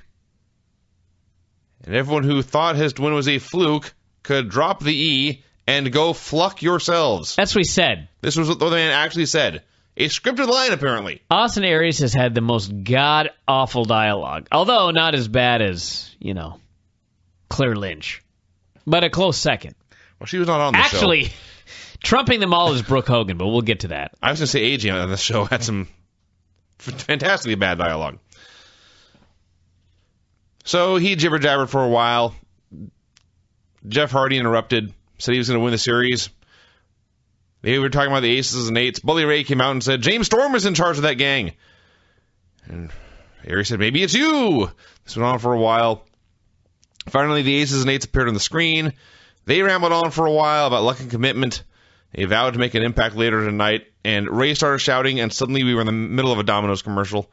This is a 60-second segment stretched out over like 6 minutes. It's like the second week in a row that the opening segment has very abruptly cut to a Domino's commercial. Yeah, I don't know if that's just a West Coast thing or it's just... I'm watching it live, so it wouldn't be a West Coast thing. Yeah, that's true. Unless it's localized commercial, they just have to get on the air. Magnus wrestled Samoa Joe. It was fun while it lasted. And Joe caught him in a wacky roll-up for a clean win. He caught him in a La Magistral cradle, Vinny. Did he? The biggest, fattest La Magistral cradle I have ever seen. I once tried to, as hysterical as this sounds, there are points in the ICW training ring where I was the, for lack of a better term, the head instructor. It's not my idea, but I was the best and most experienced guy there. So I was the one they looked up to. Think about that, everyone. Yeah. I just did my best. I did not rip them off if Tom Pritchard was listening. I just did my best. So, do you remember Trey Dog? Vaguely. Trey Dog was about 5'6" and 300 pounds. And when I first saw him, he was doing the world's fattest crow gimmick. And then he became like a pimp and changing his gimmick all the time, thinking that if he hit the right gimmick, he'd be a big star, I guess. Anyway, this 5'6", 300-pound man wanted to learn a La Magistral cradle. And so I showed him one, and I could do it. And he said, okay, I want to try that now. And I said, okay, and I got down on my hands and knees, and he scissored my arm and his legs and cradled it behind my back, and rather than roll over my back, he just dropped all his weight on my one remaining arm. This did not go well. I remember on the new Portland Wrestling, on I believe the WB down in Portland, I once had a match. You could probably actually find it on YouTube if you look around. I had a match with Moondog Ed Moretti, and for some reason we came up with the idea that he was going to hit me with an Oklahoma roll. Not me hitting him. No. Him hitting me. Yes. He outweighed me by about 150 pounds. And neither of us were quite certain exactly how to do the move. But he said, I think I can do it. And it wasn't bad. It was not an Oklahoma roll. We concluded it was a Nebraska roll. Something like that. It was a Iowa roll. Nebraska roll or whatever the roundest state is. But he tried, and I managed to get my shoulders to the mat. So in the end, it was not a complete disaster. The roundest state. I don't know. I have no idea what that would be. Hawaii, I guess. Sure. So, yeah, Joe wins. Magnus is sitting there steamed, and these guys were, of course, tag team champions not that long ago. So Joe sees Magnus is pissed, but he's not going to ask for a handshake, but he passes him on the back and goes to leave. Magnus snaps, and he grabs a chair, and he goes after Joe, and Joe gets his arm up to block the chair, but he starts selling the arm, so that makes sense. And Magnus just left, and Joe was pissed off, but also confused and hurt. That actually, I shouldn't have laughed, but if you watch the Samoa Joe character for about the past 5 years, he's such a goddamn prick.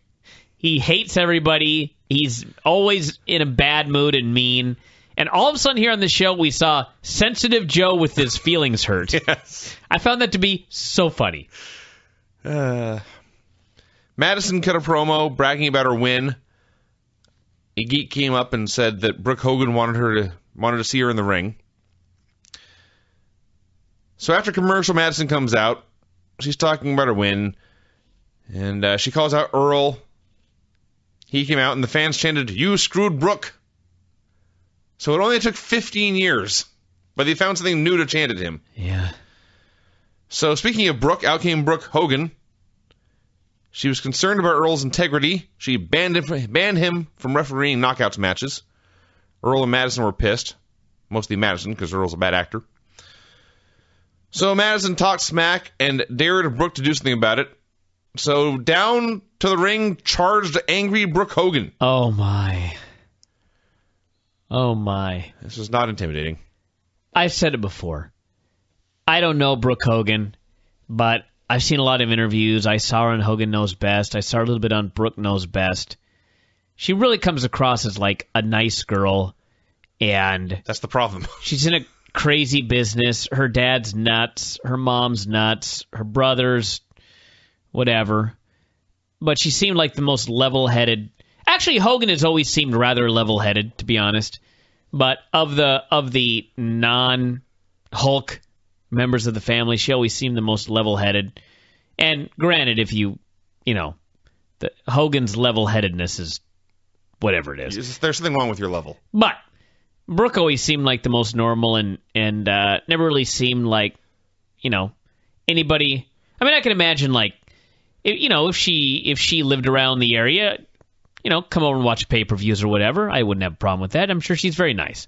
But she doesn't need to be on this show. This is not her thing. She's not done this. She doesn't know what she's doing. She comes off completely clueless. And having to run to the ring and run off Madison, and then worse, when she turns around and aces and eights are in the ring and she has to drop the mic and cower into the corner. This was like, she made Claire Lynch look like TNA made the right hire. She was so bad. And it was even worse later. Yeah, when this is the amazing thing. This is not the worst of Brooke. She came out to introduce Taryn Terrell. Well, we'll get to that. We'll get to that. But this was like the worst introduction of anybody in history. Ever. And then she backed ever. up and she goddamn near fell off the stage. I think you can't wait to talk about that. I just can't. You know what it was? It was another example of, again, I don't watch this show live. So I got an email, I started to get emails at whatever time it was, 7:30 or whatever Pacific, or I don't know what time the show is I don't watch it live, but emails started coming in. It's all your fault. And I was like, what the fuck? What happened now? And so, of course, I had to go to the front page of the Observer site, and the headline was something like, Identity of Taryn Terrell. And I went, no! And sure as shit, Tiffany was on TNA. And the best part, I'm just jumping forward to this segment. Yes, you are. You had not gotten wind of what occurred on this program. No. So I said, Vinny, don't get on the internet. Because I wanted you to be in shock and awe. So apparently you don't follow the business close enough to know anybody's real name. Because Brooke comes out and introduces Taryn Terrell. And keep in mind, everybody, this is Vince Verhey, who's been doing this for a long fucking time. And you absolutely had no earthly idea who this blonde was. Not a clue. And I was like, Vinny, look at her face. No clue. Vinny, she's horrible at her job. No clue. Vinny, listen to her screaming. No clue. When did you finally figure out who this was? I had to look it up. I went to the front page of the Observer after the show. After the show! Yes. I thought you figured out in the middle of the match because, all of a sudden, you just went, oh my God. No, and I was like, yes, see? No, I was, oh my God, because there was horrible wrestling going on. Well, there was some horrible wrestling. And Tiffany was... she was a goddamn horrible ref. Yeah, but you know what? I'll give her credit. She was a lot better than a lot of other refs I've seen. However, why are your hands always on your knees? She was either counting or she was with her hands on her knees. She was, moving across the ring with her hands on her knees like some kind of sexy crab. I will say this, though. I have absolutely no problem with Tiffany being on TNA, and I have absolutely no problem with her refereeing in her outfit in the Knockouts matches. The highlight of the match was when someone pulled the tights, and she displayed what they had done by grabbing her short spandex and pulling them up her thigh as far as she could. Mini buys. And when Madison put her feet on the ropes and Taryn began to exert her authority, she reverted back to ECW GM. It was awesome. And then I forget what happened. Somebody won. Did Brooke win the title back? Well, let's go back in time. I absolutely, completely forgot what happened. You jumped ahead like an hour in the show. I just have to talk about it. Should I play more Tiffany clips? I don't see why not. I shouldn't, because it certainly didn't help you identify her. She didn't speak hardly. All right. I'm going to find some while you talk about this. So going back in time an hour. When last we left poor Brooke Hogan, she was alone in the ring with the Aces and Eights. They were going to get her. Outran all the guys in the opening segment. Aries, Bully Ray, Hardy. They scared the gang off. Sting and Angle and James Storm were close behind. Go to commercial, and they come back. Sting and Angle and Storm are in the ring. Maybe some other guys. And Sting cuts a great fiery promo saying, next week's open fight night, I'll tell you what, Aces and Eights, I'm calling you out at 8 p.m. So there's the time the show starts, Brian. It's at 8. And apparently you're not the only one who can't remember, because people still are tuning in late. So they want to make sure everyone knows the show starts at 8 now. So good for them. Well, I was trying to do the math, whatever it meant, Pacific. So I guess I would have 6:30 is approximately when I got these emails. I see. That'd be 9:30 Eastern. You want some Tiffany? Matter of fact, I do. This is some Tiffany. Oh, you mean a soundbite? Oh, all right. Oh, Vinny. Tiffany and CM Punk.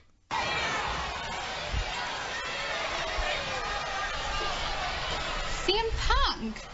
Officially glad to have you back on ECW. Yeah. What can I help you with? You know I'm straight edge, right? You know what that entails? Yes, and I understand that's your personal lifestyle. Okay. I understand that it's not your personal lifestyle, and I've done a little bit of research. I know you're not into the prescription medication, and I know you don't smoke, thankfully. The best part is her from what facial I understand, expressions. You like to drink. Well, I'm not some self-centered prude who's antisocial. I like to have fun with friends. I miss her so like much. To party a little bit. You know, you should try it sometime. Loosen up. Have some fun.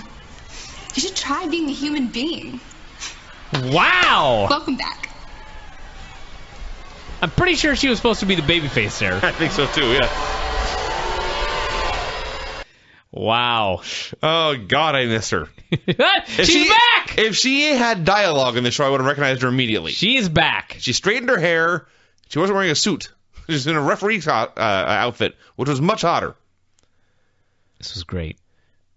So Daniels and Kazarian were backstage. They had a Spider-Man comic. Apparently they're going to be making an appearance in the Spider-Man comics coming up. What in the hell was this segment? I don't know. So AJ Styles walks up. First thing he says, he announced to the world that he knows where babies come from. Why did he announce this? Maybe he just learned. I hope not. He's got the tattoo of 3 of his own children on his ribs. Maybe he never made the connection. Maybe he never put 2 and 2 together.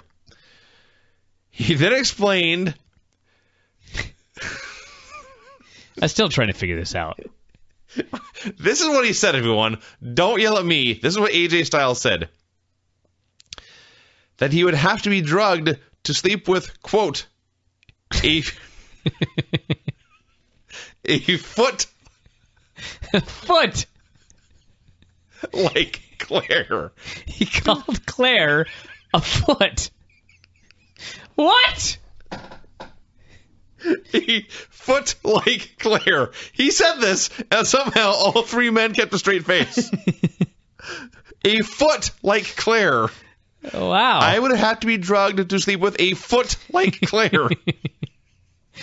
I don't know if he's got some sort of fetish, just came out, or what? Perhaps Well, what he is saying is that she was too unattractive to bang, so maybe he considers feet to be terribly ugly. Maybe she walks around backstage in a giant shoe. A foot like Claire. I would have to be drugged to sleep with a foot like Claire's. Well, that's what he said. Yep. Gets better. This is the funniest thing he said since Stink, you're wrong. AJ always gets the best dialogue. All right, so now here's the funny thing, everyone. This is the point, not before this, but this is the point where the segment began to make no sense. So, AJ Styles said he was wrestling Daniels in the Bound for Glory series tonight. He said, if Daniels beat him, AJ would accept that he was the father of Claire's baby. That is exactly what he said. If you beat me, I will accept that I am the father of the baby. Not admit or sign over, accept. He'll become true to him. Now, keep in mind, he has denied this vociferously, and we're supposed to believe that, in fact, he's not the father. He's denied it vociferously in the past 20 seconds. But he is willing to accept it if Daniels beats him. Yes. Now, there's more. If he beat Daniels, he said, then I get to take a paternity test. Wow. Man, So what you a mean something win-win the deaf father situation anyway. for you. Yes. So this made no sense. Absolutely no sense. Here's my Not assumption. like loser has to take a paternity test. No. He only takes a paternity test if he wins. If he loses, he must be the dad. There's no other possibility. Here's my theory on this. Please explain. They know this story sucks. And so, it sucks, and more importantly, it's beyond redemption. It cannot be saved at this point. So, the only thing they can do is try to make it so bad it's funny. That's their goal now. They're shooting to intentionally make this the worst storyline they can in hopes of generating comedy. I see. Do you have a better theory? No. Okay. I think AJ, I don't know. I don't know what happened here. A foot like Claire. A foot like Claire. Let's have a match where if you win, I will accept that I'm the father. And if I win, I'll take a paternity test. What? I don't know. So they had a match. It was filled with factual lines like when Daniels was trying to get a count-out win, Mike Tenay said with a straight face, if AJ gets counted out here, he has to admit that he's the dad. Yes. The more they said this, the stupider it got. The wrestling was really, really good. It's a great match. Yeah, it's been a long time since AJ has had anything less than a good match. So, Kaz appeared from under the ring. He tripped AJ on a suplex. He held the foot down, so Daniels got the win. But then right after the ref counted 3, he stood up, he saw Frankie on the floor, he restarted the match, and AJ immediately won with a roll-up. Mm-hmm. And then he planted Daniels with a Styles Clash anyway. Yeah. So I don't know why he didn't just win with that move, but whatever. Don't know. So that was that segment. We had a segment with Sting on the phone with Hogan. Hogan was on speakerphone so we could hear him. He vowed to be there next week when Sting called out the Aces and Eights. He said he was not ready to fight, but he assured Sting that he was ready to go old school. I don't know what that means. I don't care. Hardy confronted Storm in the locker room. The point was that Storm vowed to be in Hardy's match against... He vowed to be in Hardy's corner in his match against Ray to make sure the Aces and Eights did not interfere. Yeah. Rude came out for a boring promo. This just went on forever. He said that he lost and he gets no rematches. Wasn't this like the exact same promo that James Storm did as a babyface? Remember that? Sure. Aries, you mean? No. Remember when James Storm lost at the cage match, and he came out and he was so depressed. Actually, in a way, yeah, it had the same end at least. He put his microphone down and walked away. Yeah, that. Yeah, I had the same conclusion. I think that the difference was... But this went on forever, and that's one. It's understandable to care that James Storm is really sad and let down, but Bobby Roode is a heel. Yeah. Well, the one difference is that James Storm blamed himself. Roode blamed literally everyone else in the world. Well, yeah. But the point was, he was sad he lost. He didn't know what to do. He put on the mic and walked away, and this took forever and was lame. Yeah. We got a preview of next week's Gut Check contestant. He talked about growing up in a terrible neighborhood in Jackson, Mississippi. Murder was a constant way of life, and finally his adopted brother was killed. He said this was his last chance in wrestling to provide for his family, and they showed pictures of his kids. This is a tragic, gripping story, and would have really made an impression on me if they had only given us his name. We did rewind, and... We rewinded, everyone. Yeah, I don't think we got There was his no name. graphic. There was no explanation. There's just a guy. This show sucked. I take it back. This is not just a show. I hope this guy is good because the story is like, you got to hire the guy. Yeah. You know what I mean? Yeah. And this is all him walking the streets of apparently Jackson talking about it. And he like I say, obviously the story itself is a big deal, but you couldn't take your eyes off him talking about it. Yeah, this is the wrong guy to not sign. Yes. And they've signed a lot of guys, and we still have seen none of them. Yes. And girls, actually. Yeah. So here is the segment with Tessmacher and Madison. You explained everything. You explained everything that happened in this, but I'm going to go over it anyway. So Madison's in the ring. Tessmacher is in the ring. Brooke Hogan comes out. She does her full entrance for the second time in 90 minutes. Then, as noted, she did the worst job of introducing anyone ever. I believe that she said, "Here is the official Knockouts referee, Taryn Terrell." It's about like that. And immediately after saying this, she fell down. Yeah, poor Brooke. So Taryn Terrell came out. She was Tiffany. I didn't recognize her. She has straight hair. She was a hot blonde with big boobs. That's all I cared about. She was a god-awful ref. Made herself the center of attention at all times. The wrestling was not very good. I, honest to God, did not watch a second of the match. I was fixated on Tiffany. There's worse ways to spend your day. Brooke won with a face buster, so she's champion again after one show. This was a poor segment. Honest to God, completely forgot what happened at the finish. Yeah. How about that? What the hell was the finish? Oh, yeah, it was that face buster gimmick. Her weird atomic drop into a face That's buster right. thing.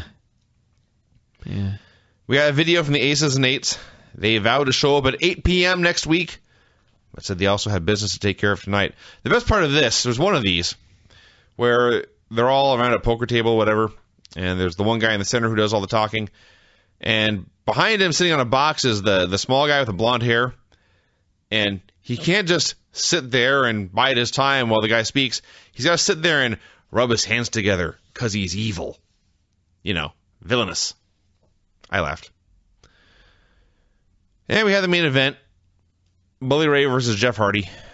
And Storm was out there in Hardy's corner. So, of course, he got bumped. They did a double down. Aces and Eights hit the ring, but before they could do anything, out came AJ Styles and Austin Aries and a bunch of guys. So they scared him off. Hardy hit Bully Ray with a twist of fate for the win, so he gets 7 points. Ray didn't care. He stood up, started shouting at Storm, wanted to know what was going on. Storm threw a super kick at him. Ray dodged. Storm hit Hardy. Bully Ray just disappeared. So you got Hardy down in the ring, Storm standing over him, looking at him. Then the Aces and Eights appeared behind Storm doing the golf clap, and he slowly turned around, and as soon as he did, they laid him out, and that was the end of the show. Well, we think my DVR cut out. And close enough. But I do think that I don't know if this was the plan or if they switched it up after the last two tapings. But between Thursday and the pay-per-view, I mean, to me it was very clear that James Storm, the people had not figured out that he was actually a babyface. Yeah. I think that I thought when the whole thing began, it was like, Bully Ray has no evidence. Why are these babyfaces believing this guy? But as it turns out, not only were the babyfaces believing him, but the fans were as well. And James Storm's reaction, it was just they were killing this guy. So I think they I don't know if they did. They may pull the trigger early just because they realized what was happening. But it was good to have this reveal, I think. This was the time. So next week, I guess he'll...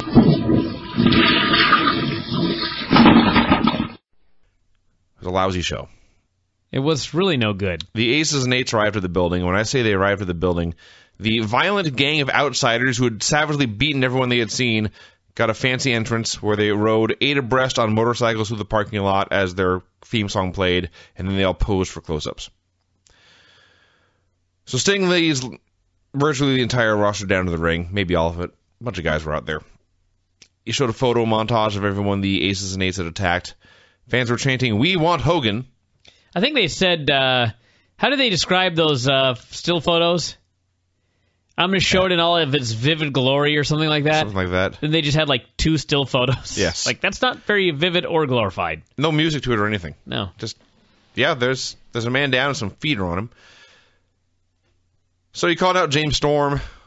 Storm said, I told you it wasn't me, and now let's fight. They sure blew that out fast. Yep. Sting. That was the last thing Storm did on the show of any substance.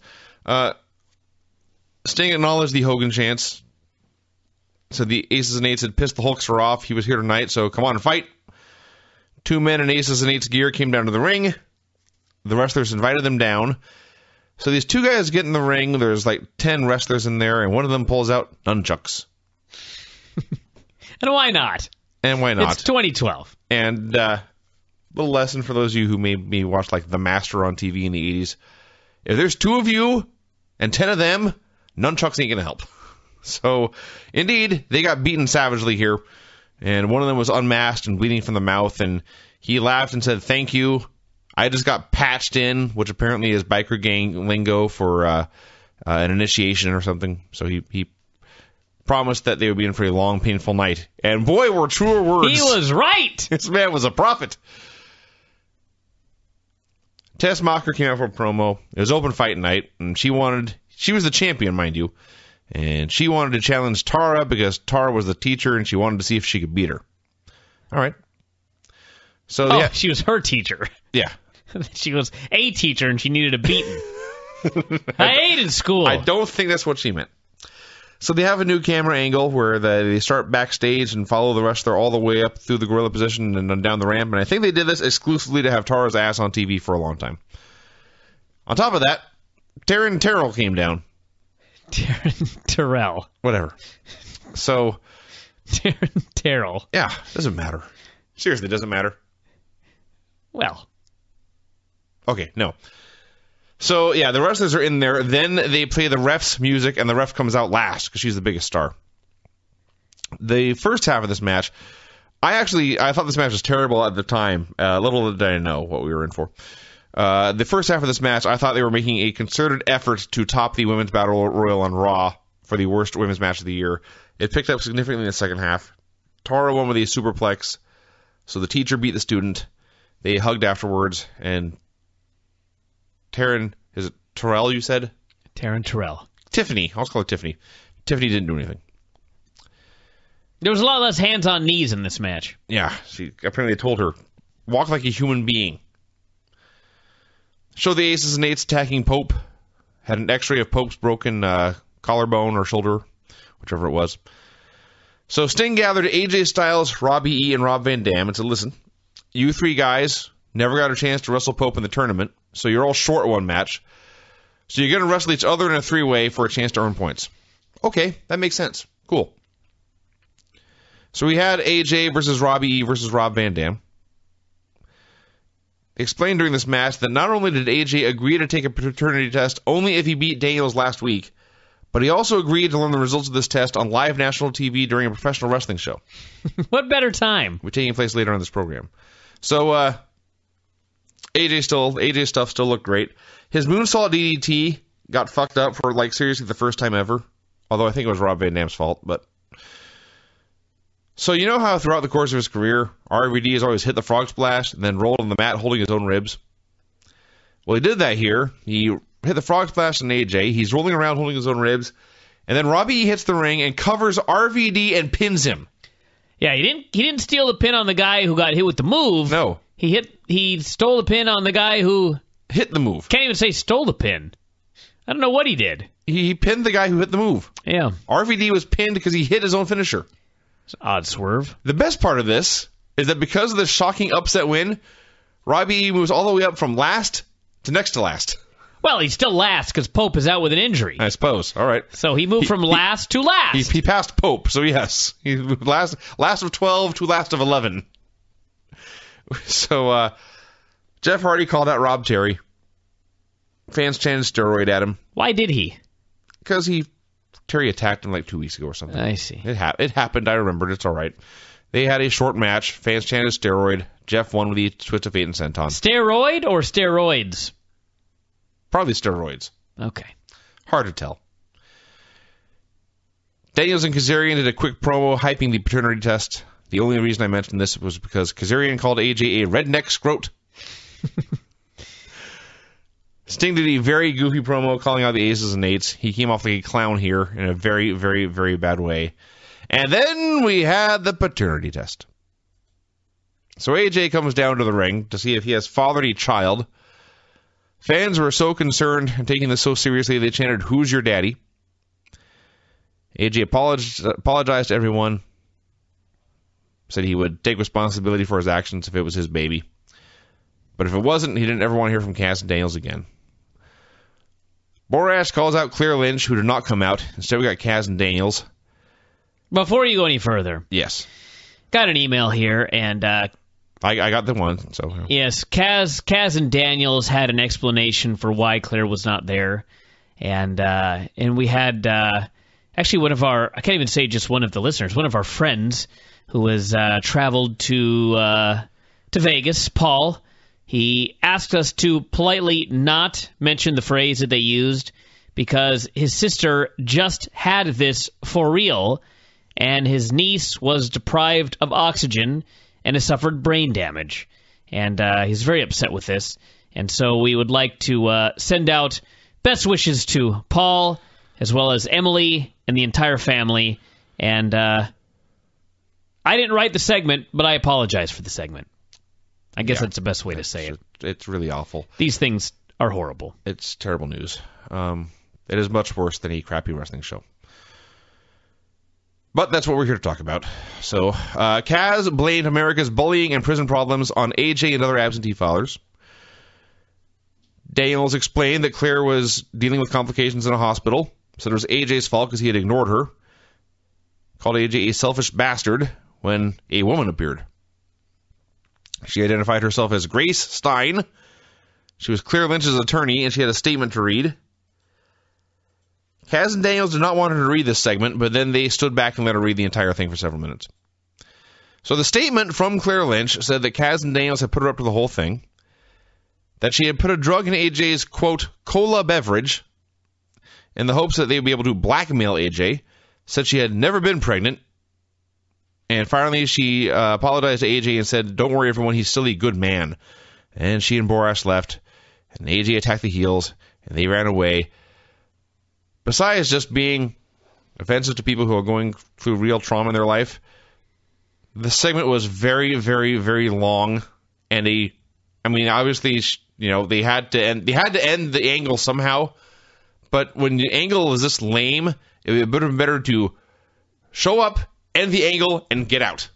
Instead, they dragged out the lame angle to the lame storyline. Yeah. When the payoff is, never mind, none of this really happened, just get it done and move on. They had a brief promo with Chris Louis. He is the poor gut check contestant, I guess, that they had the awesome video package for last week. Yeah, the aces and eights walking around backstage, just fucking around. Sting shows up behind him, acts all wacky and goofy and Joker Stingy, which is awful. I had a long day. I was tired. I was crabby. I was hungry.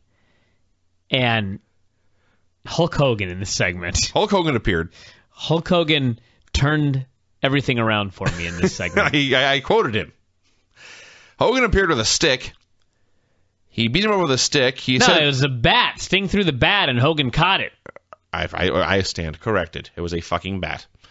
So the point is, he hit him with a weapon. And then he said, "Rah," and "Fwah," and "Ha ha," over and over and over again. He threatened to cut their hearts out, and I believe he said feed it to his dog if they touched his daughter again. And then he continued to go, And then this is very disconcerting. Sting started giggling and gripping Hulk Hogan's biceps and marking out. Yeah, that's exactly what happened. That's what happened in this segment. I laughed uproariously during this segment. I did too, although I had a bigger laugh later.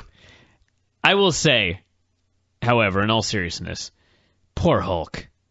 The way they shot this, if you watch this show back, maybe I'm wrong, but I doubt it.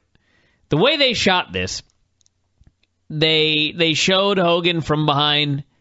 He swung the bat. It didn't go near anybody. They all fell down.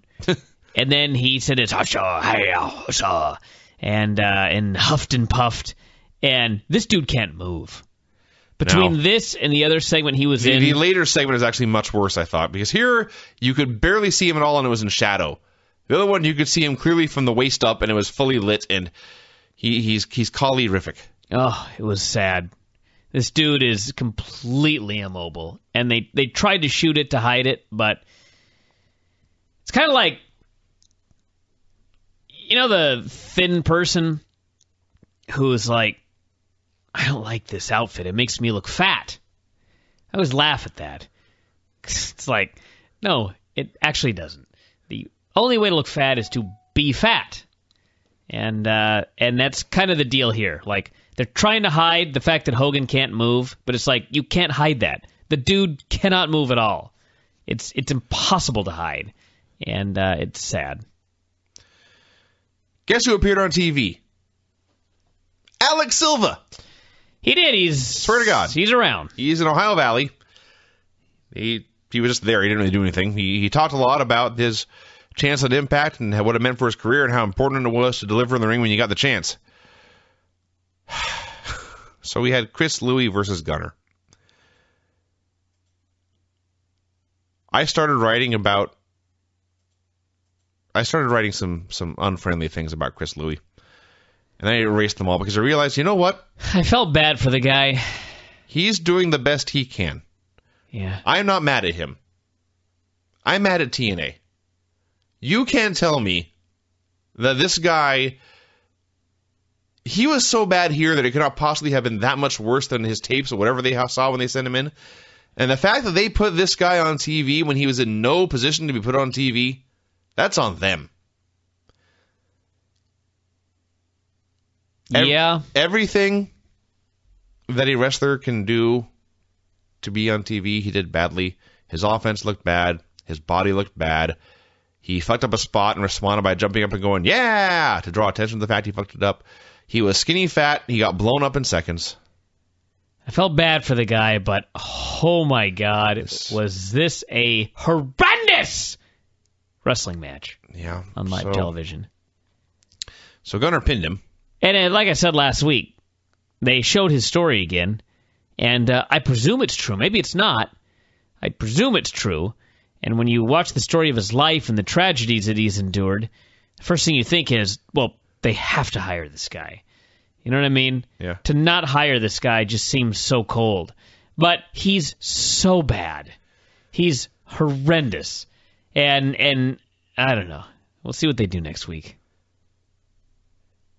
If they explain, because they had Alex Silva on the show, if they explain that getting a contract just means they're going to send you to developmental forever, it's not that big a deal.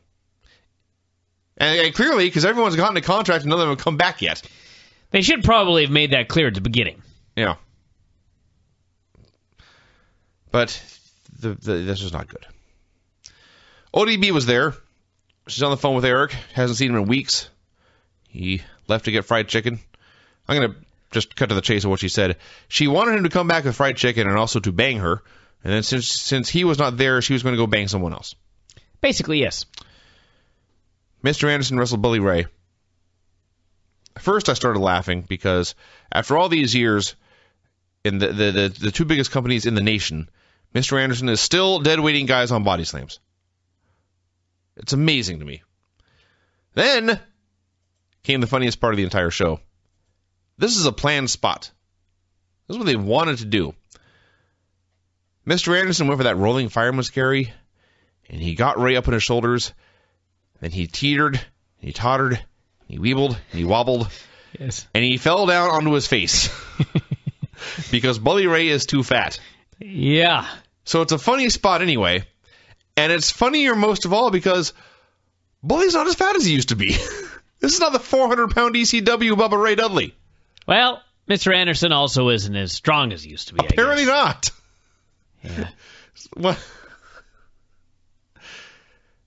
One of my favorite indie spots of all time involves, of all people, Punk Rock Prod, Fender Gibson, and Combat Girl. This I gotta hear. This is in. I remember when I wrestled a combat girl in the Battle Royal. She hit you as hard as she could. No, remember I'd call a bunch of different spots, and no matter what I said, she interpreted it as hit me in the balls. Right. Yeah. So Fender's in there, I think. And he goes to suplex combat girl, and he can't get her up because she's just too fat. So he turns around, and he tags in his partner, Punk Rock Prod, and they try to suplex her together at the same time, and they still can't do it because she was just too fat. I was roaring with laughter. They buried all three of themselves for my own comedic amusement. Yes. Oh, God. So, anyway. So they're doing this match. They're trying to do these super dramatic near falls like it's a pay-per-view. I wonder what the main hell event. ever happened to Combat Girl. I don't care. Like, was that Tim's sister-in-law or something? I think so. Yeah. I'm sure she's fine. So, in the middle of this match, they're trying to do all these dramatic near falls to make it a big deal, and they're failing. It was a forgettable Impact match. Meanwhile, in the backstage, Angle, Gunner, and Rob Terry start beating up aces and eights, and then it cuts away again. So Anderson eventually wins clean with a mic check. He's like in the middle of the pack in the Bound for Glory series now. Still, I'm thinking about Combat Girl. That was the name they came up with for her. Yeah. Let's put you in camo, and we'll call you Combat Girl. Yeah. Don't ask me. Wrestling back in the day. Got a video from the Aces and Eights leader. He vowed to see everyone real soon. Haven't we been seeing you all night? Throughout this show. Well, we're going to see him more. Because then it was time for the main event segment. Sting called the Aces and Eights out for what I swear was the 93rd time on this television show alone. Yeah. It occurred to me during this segment that Austin Aries had not spoken on the show. Austin Aries had not wrestled on the show. Austin Aries had not appeared on the show, except for the first segment where he was only in the background, and then this one. Bobby Roode was not on the show at all. I don't think he was mentioned at all. So the fans were chanting for Hogan over everything else. Never got him. So there's a long wait where nothing happened for a while. And then the Aces and Eights appeared. And then a giant brawl, and he used that word brawl loosely, broke out. They did some stuff. Crowd reacted like it was any other Impact segment ever. Anderson called one guy, it was funny, Anderson called one guy a bad word, and they tried to censor it and failed. So what you actually heard was, beep, fucker, beep. Oops. Yep, they got it exactly wrong. Then it showed Hogan and Storm and AJ brawling with dudes backstage. This is the part where Hogan just looked sad. Yeah. So this fight lasted days and nights. Actual wars have been fought in less time than this brawl took place. They brawled, they clubbered, they wailed on each other, they punched and they groaned, and they threw each other on the walls, and they went backstage, and they went outside, and they brawled around ringside, and they brawled in the ring. Went on and on and on and on and on, and after Christ knows how long, somehow, actually I should say this, there was like 14 guys in the ring, and 13 of them were TNA wrestlers, and then suddenly it was down to Austin Aries and 6 guys by himself. I have no idea how this happened. Where did everyone else go? I don't know. Out of the building, apparently. They may have gotten bored and taken a nap. So they bring a section of the guardrail into the ring. They put his arm through it. They whack it with a chair. He screams. Fans cheer for Hogan. They got Bully Ray instead. He came down with a chair. He chased them all off. And the Aces and Eights got on their bicycles or motorcycles. I like that. They should have come on bicycles. That would have been better. And they all drove off. That was the end of the show. Nothing good happened. Lots of bad stuff happened. Some of it was so bad it was funny. Yeah, this was not a stellar Impact in any way. I actually look back. Is there anything I actually... my computer is pretty frozen. Where's my pointer? There it is. I'm going to see if there is anything I enjoyed on the show going back over this. I seem to think the three-way Hogan's was laughter. all right. Three-way was all right. Hogan's laughter. Three-way was fine. It The was hilariously bad gut check. I suppose. And nunchucks. That's right, nunchucks. That didn't work. It didn't work. Yeah, I guess early on, the Aces and Eights, they just sent out geeks, I guess is the story. And those guys got beat up. and then they sent out the big guns at the end because near the end they were still playing cards or something backstage. I don't know. And then we just had a big brawl, and it went on forever, and I think the crowd kind of started getting into it at the end because it went on so long, but they sure didn't care much at the beginning. And then all I could figure was they're going to strip Austin Aries at the title, and that's how Bobby Roode gets it back, because here we are. It is August 24th. We have no main event for the September pay-per-view at this point. So, yeah, this was not a good show.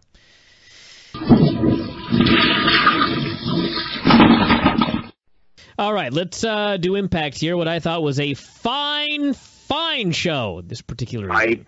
I have nothing to complain about for Impact. One final note, though, on J. Albert Robinson. You may want to ask another guest about this fellow. Studied at Storm Wrestling Academy. The gut check guy? No, J. Albert Robinson, the broken face guy. Oh, I see. That's right. Really, a Storm Wrestling Academy? I'll ask Lance about that next time he's on. That's a hell of an idea you have there. Impact opened with Austin Aries coming out in street clothes after being a non-factor on the show for most of the past several weeks, since last pay-per-view, really. He came out and said that he was the target of the Aces and Eights. Last week they'd injured his hand, but they made a critical mistake. You injured my right hand, he said. Then he held up his left hand. I punch people with my left hand. This was funny. This is very funny. It should not have been as funny as it was. So he called out the Aces and Eights. Out came Sting and Hogan. Hogan has grown his mean guy beard back. He said, brother, Jack, Stingmon, brother, Stinger, and brother. Invited the Aces and Eights to attack. And the Aces and Eights eventually appeared on screen. He said they would show up later, and that was the end of it. And the only question I have here is, at some point, shouldn't the guys in the truck have some kind of clue as to who these men are, or at least where they're coming from? You're overthinking the Aces and Eights, Vinny. They appear to be patching on a live feed. Am I overthinking by wondering where Bobby Roode has been for now 2 weeks? I assume he's just still despondent over his loss. Not to mention the fact that the pay-per-view is not this Sunday, but the Sunday after, and I have absolutely no idea who Austin Aries is challenging for the title. As far as I can tell, nobody. Or defending the title against, I guess would be more accurate. Yeah, I believe the pay-per-view is just the finals of the tournament. And Austin, based on this show, as we'll get to in the end, I assume he will have a fight with an Aces and Eights guy. So we're not doing Bobby Roode and James Storm at Bound for Glory? That's what it looks like to me. Yeah. Well, I guess we'll find out. I enjoyed this segment. ODB kept calling Eric. She's not seen him in months. First, she said he had 10 minutes to call her back and they were done. And 10 minutes went by, so she called him and said 5 more minutes. Then another hour went by. She said she was going to give him 1 more week. She said she still wanted fried chicken and Loveton. Don't we all? I do. We had RVD versus James Storm in a Bound for Glory series match. A very long match. Went through a commercial break. It started off a little ugly, but then it built and built, and by the end when they were going for all the near falls, the crowd was totally into it. So Rob had not hit, in every match he does that somersault into a monkey foot.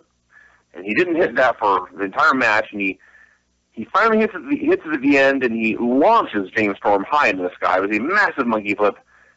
And he goes for another one, and somersaults right into a super kick for the finish. That was awesome.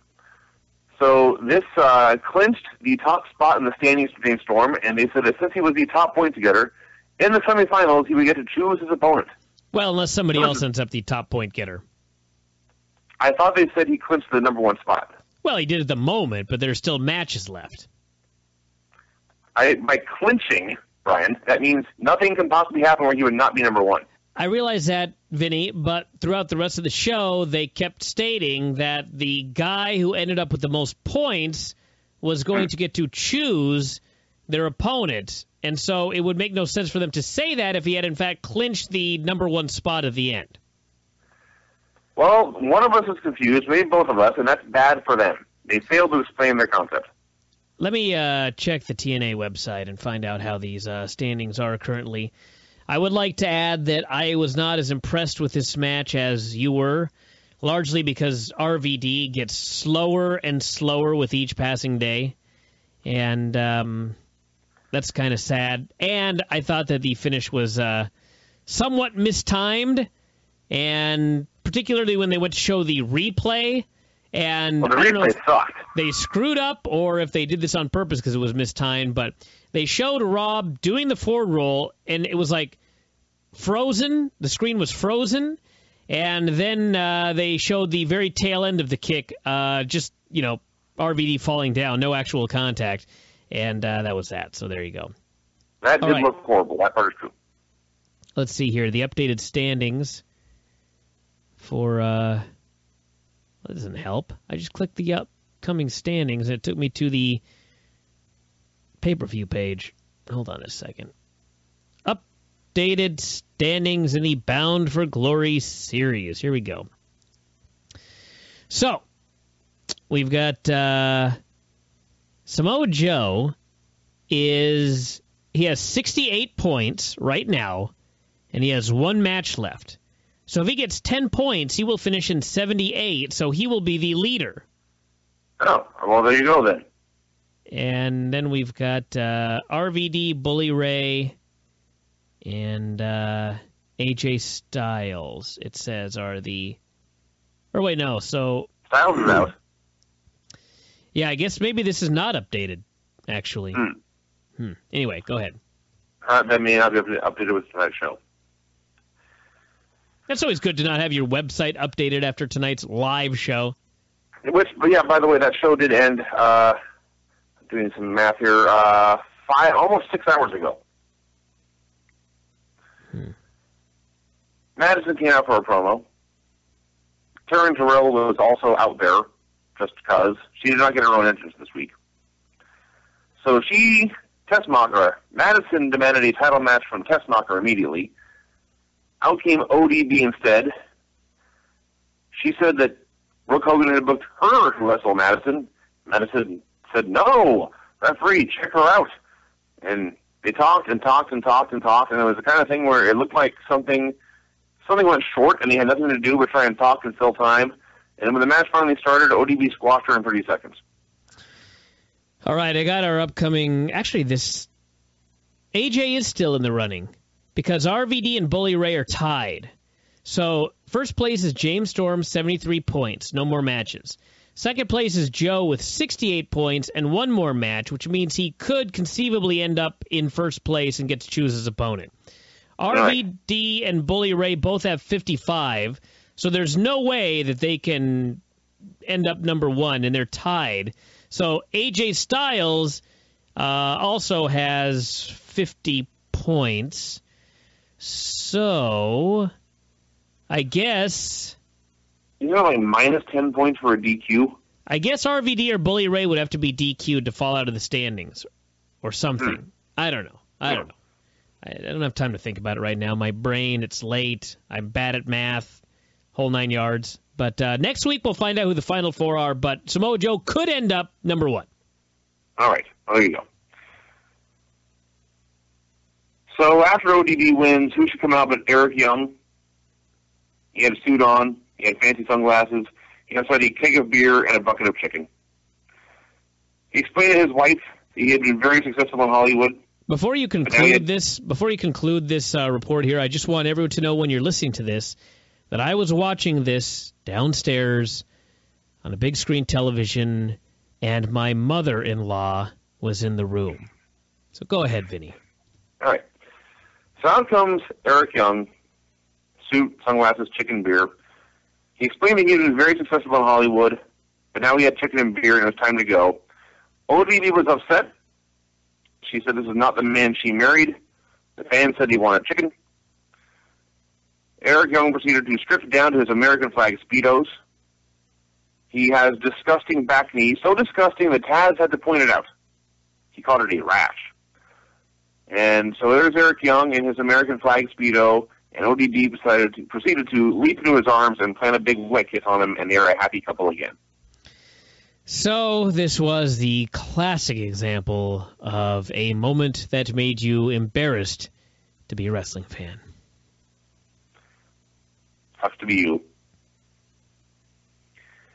Speaking of things that embarrass you to be a wrestling fan, they recapped the finish of the Claire Lynch angle. And AJ said, "I'm just glad it's all over." I'm sure Indeed. he is. Indeed. The gut check judges got together to discuss last week's debacle. Oh, my God. At no point, not for 1 second, did any of them pretend that last week's segment did not suck. They know it was horrible. They didn't try to cover up that it was horrible. They acknowledged its horribleness to the world. Pritchard tried to make excuses for putting him on TV, saying that in the photos that he'd received, the man had been in shape. They must have been old. But then he showed up out of shape and failed. Sting and Hogan met with Kaz and Chris Daniels. I love this segment. Hogan cut a promo on them, saying basically chewing them out for all they had done to AJ, and AJ wasn't done with them yet. Meanwhile, they were still his tag champs, and he was going to make them defend their belts whether they liked it or not. And Kaz and Daniels, they look like complete geeks, but they're kind of supposed to be, because Daniels, I mean, he came in wearing a scarf over an X-Men t-shirt, carrying an Apple TV, wearing sunglasses indoors, so, yeah, he came off looking like a goof, and that's fine. So, finally, the champions were sent packing, and then Sting and Hogan were just two old dudes making fun of each other for a while. It was awesome. Yeah. Thanks, Brian. AJ Styles versus Samoa Joe. I can at least add that Frankie Kazarian called Sting Heath. He did call Sting Heath at one point. Heath. Yes. At first I thought he said Keith. I was completely baffled. No, Heath. Go on. AJ Styles wrestled Samoa Joe. This was great. I'm pretty sure they've never had a bad match. This certainly was not a bad match. It was a very, very good match. AJ, he no longer does stupid stuff like flying neck first into guardrails or anything, but he did take a hell of a beating here from the Big Samoan. And AJ was desperate for a submission win. I think he needed a submission to advance. And Joe had a bad arm because Magnus hit him with a chair. So AJ just kept going for an armbar. He kept going for it and kept going for it and kept going for it. And he finally got it, and Joe immediately stacked him up and pinned him for the finish. I thought this match was great. I thought the match told a great story. And this was the first, I can't say it was the first show, but this was a show where you really understood what the Bound for Glory series has done over the past couple of months, in the sense that how many times have we seen AJ Styles and Samoa Joe wrestle? About 1,000. How many times have we seen Kurt Angle and Jeff Hardy wrestle? About 1,000.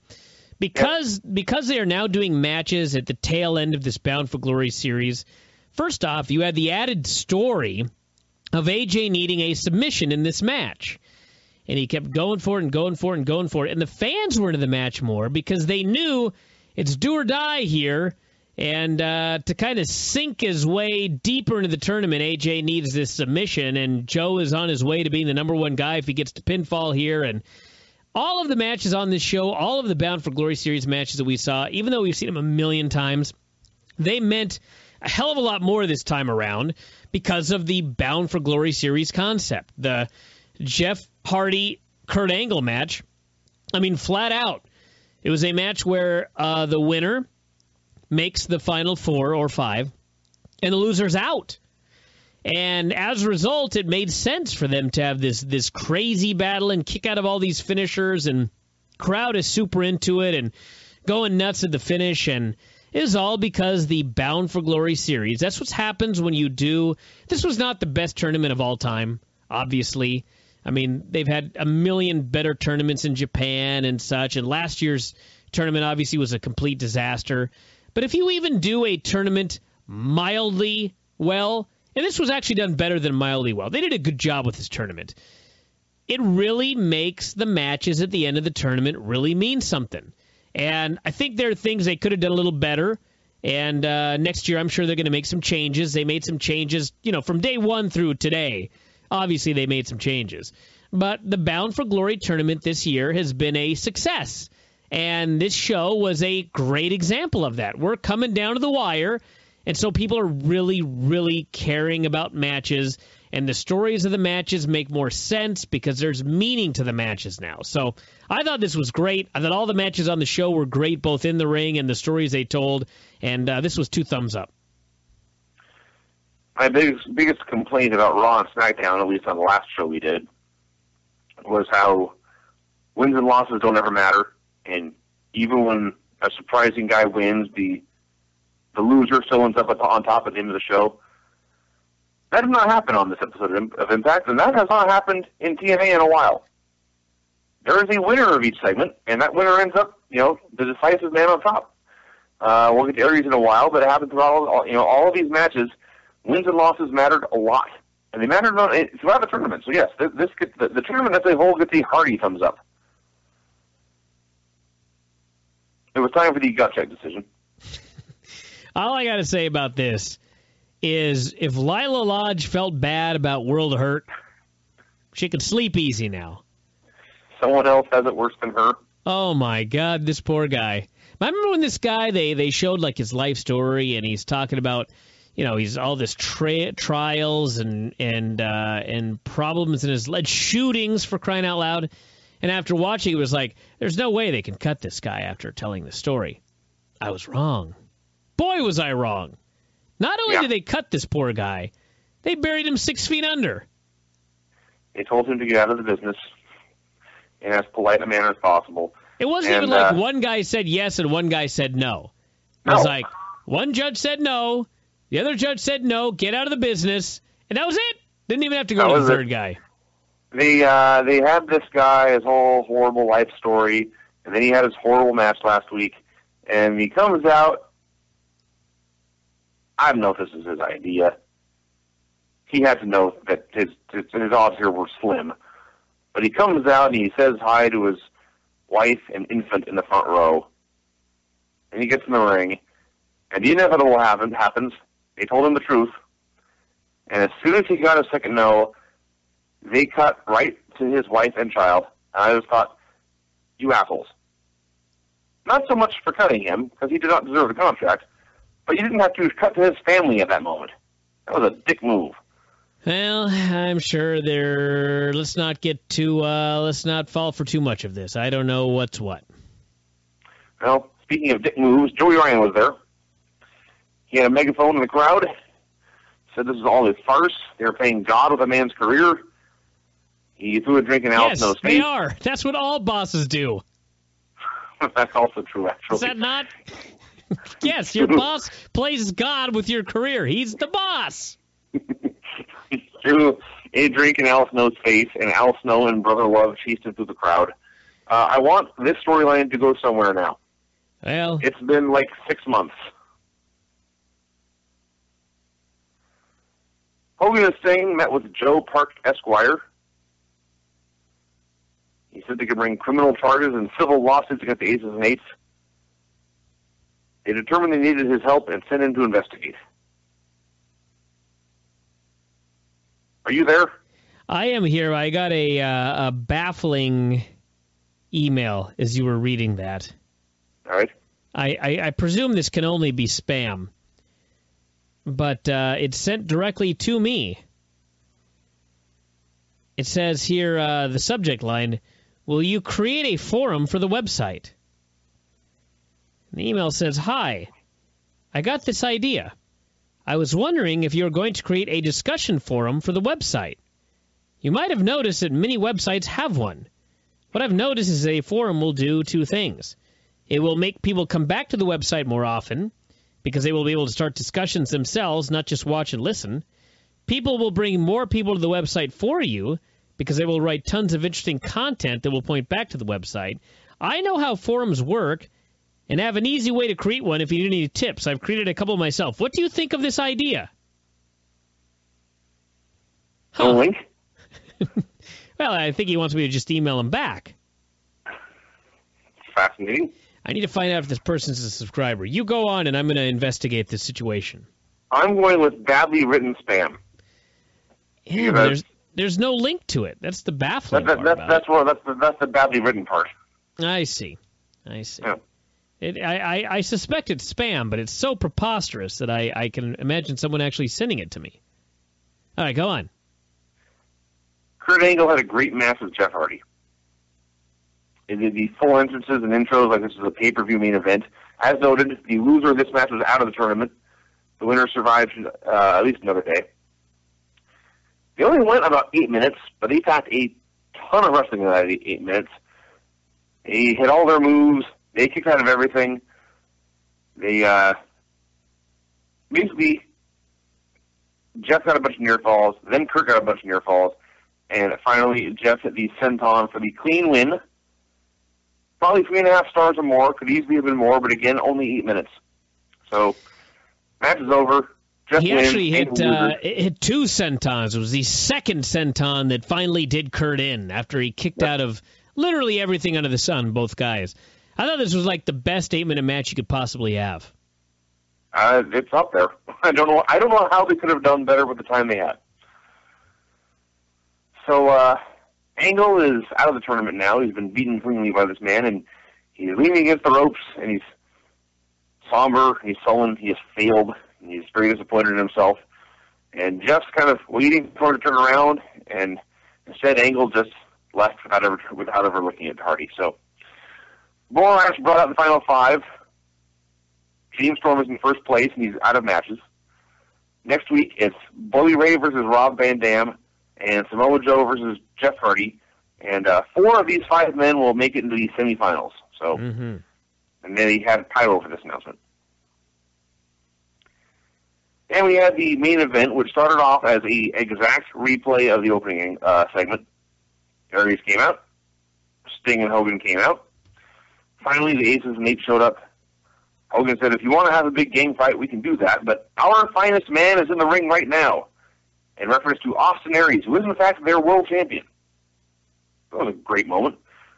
The champion is actually heel as the man and the star and the biggest star and the most dangerous man in the company. A unique and novel concept.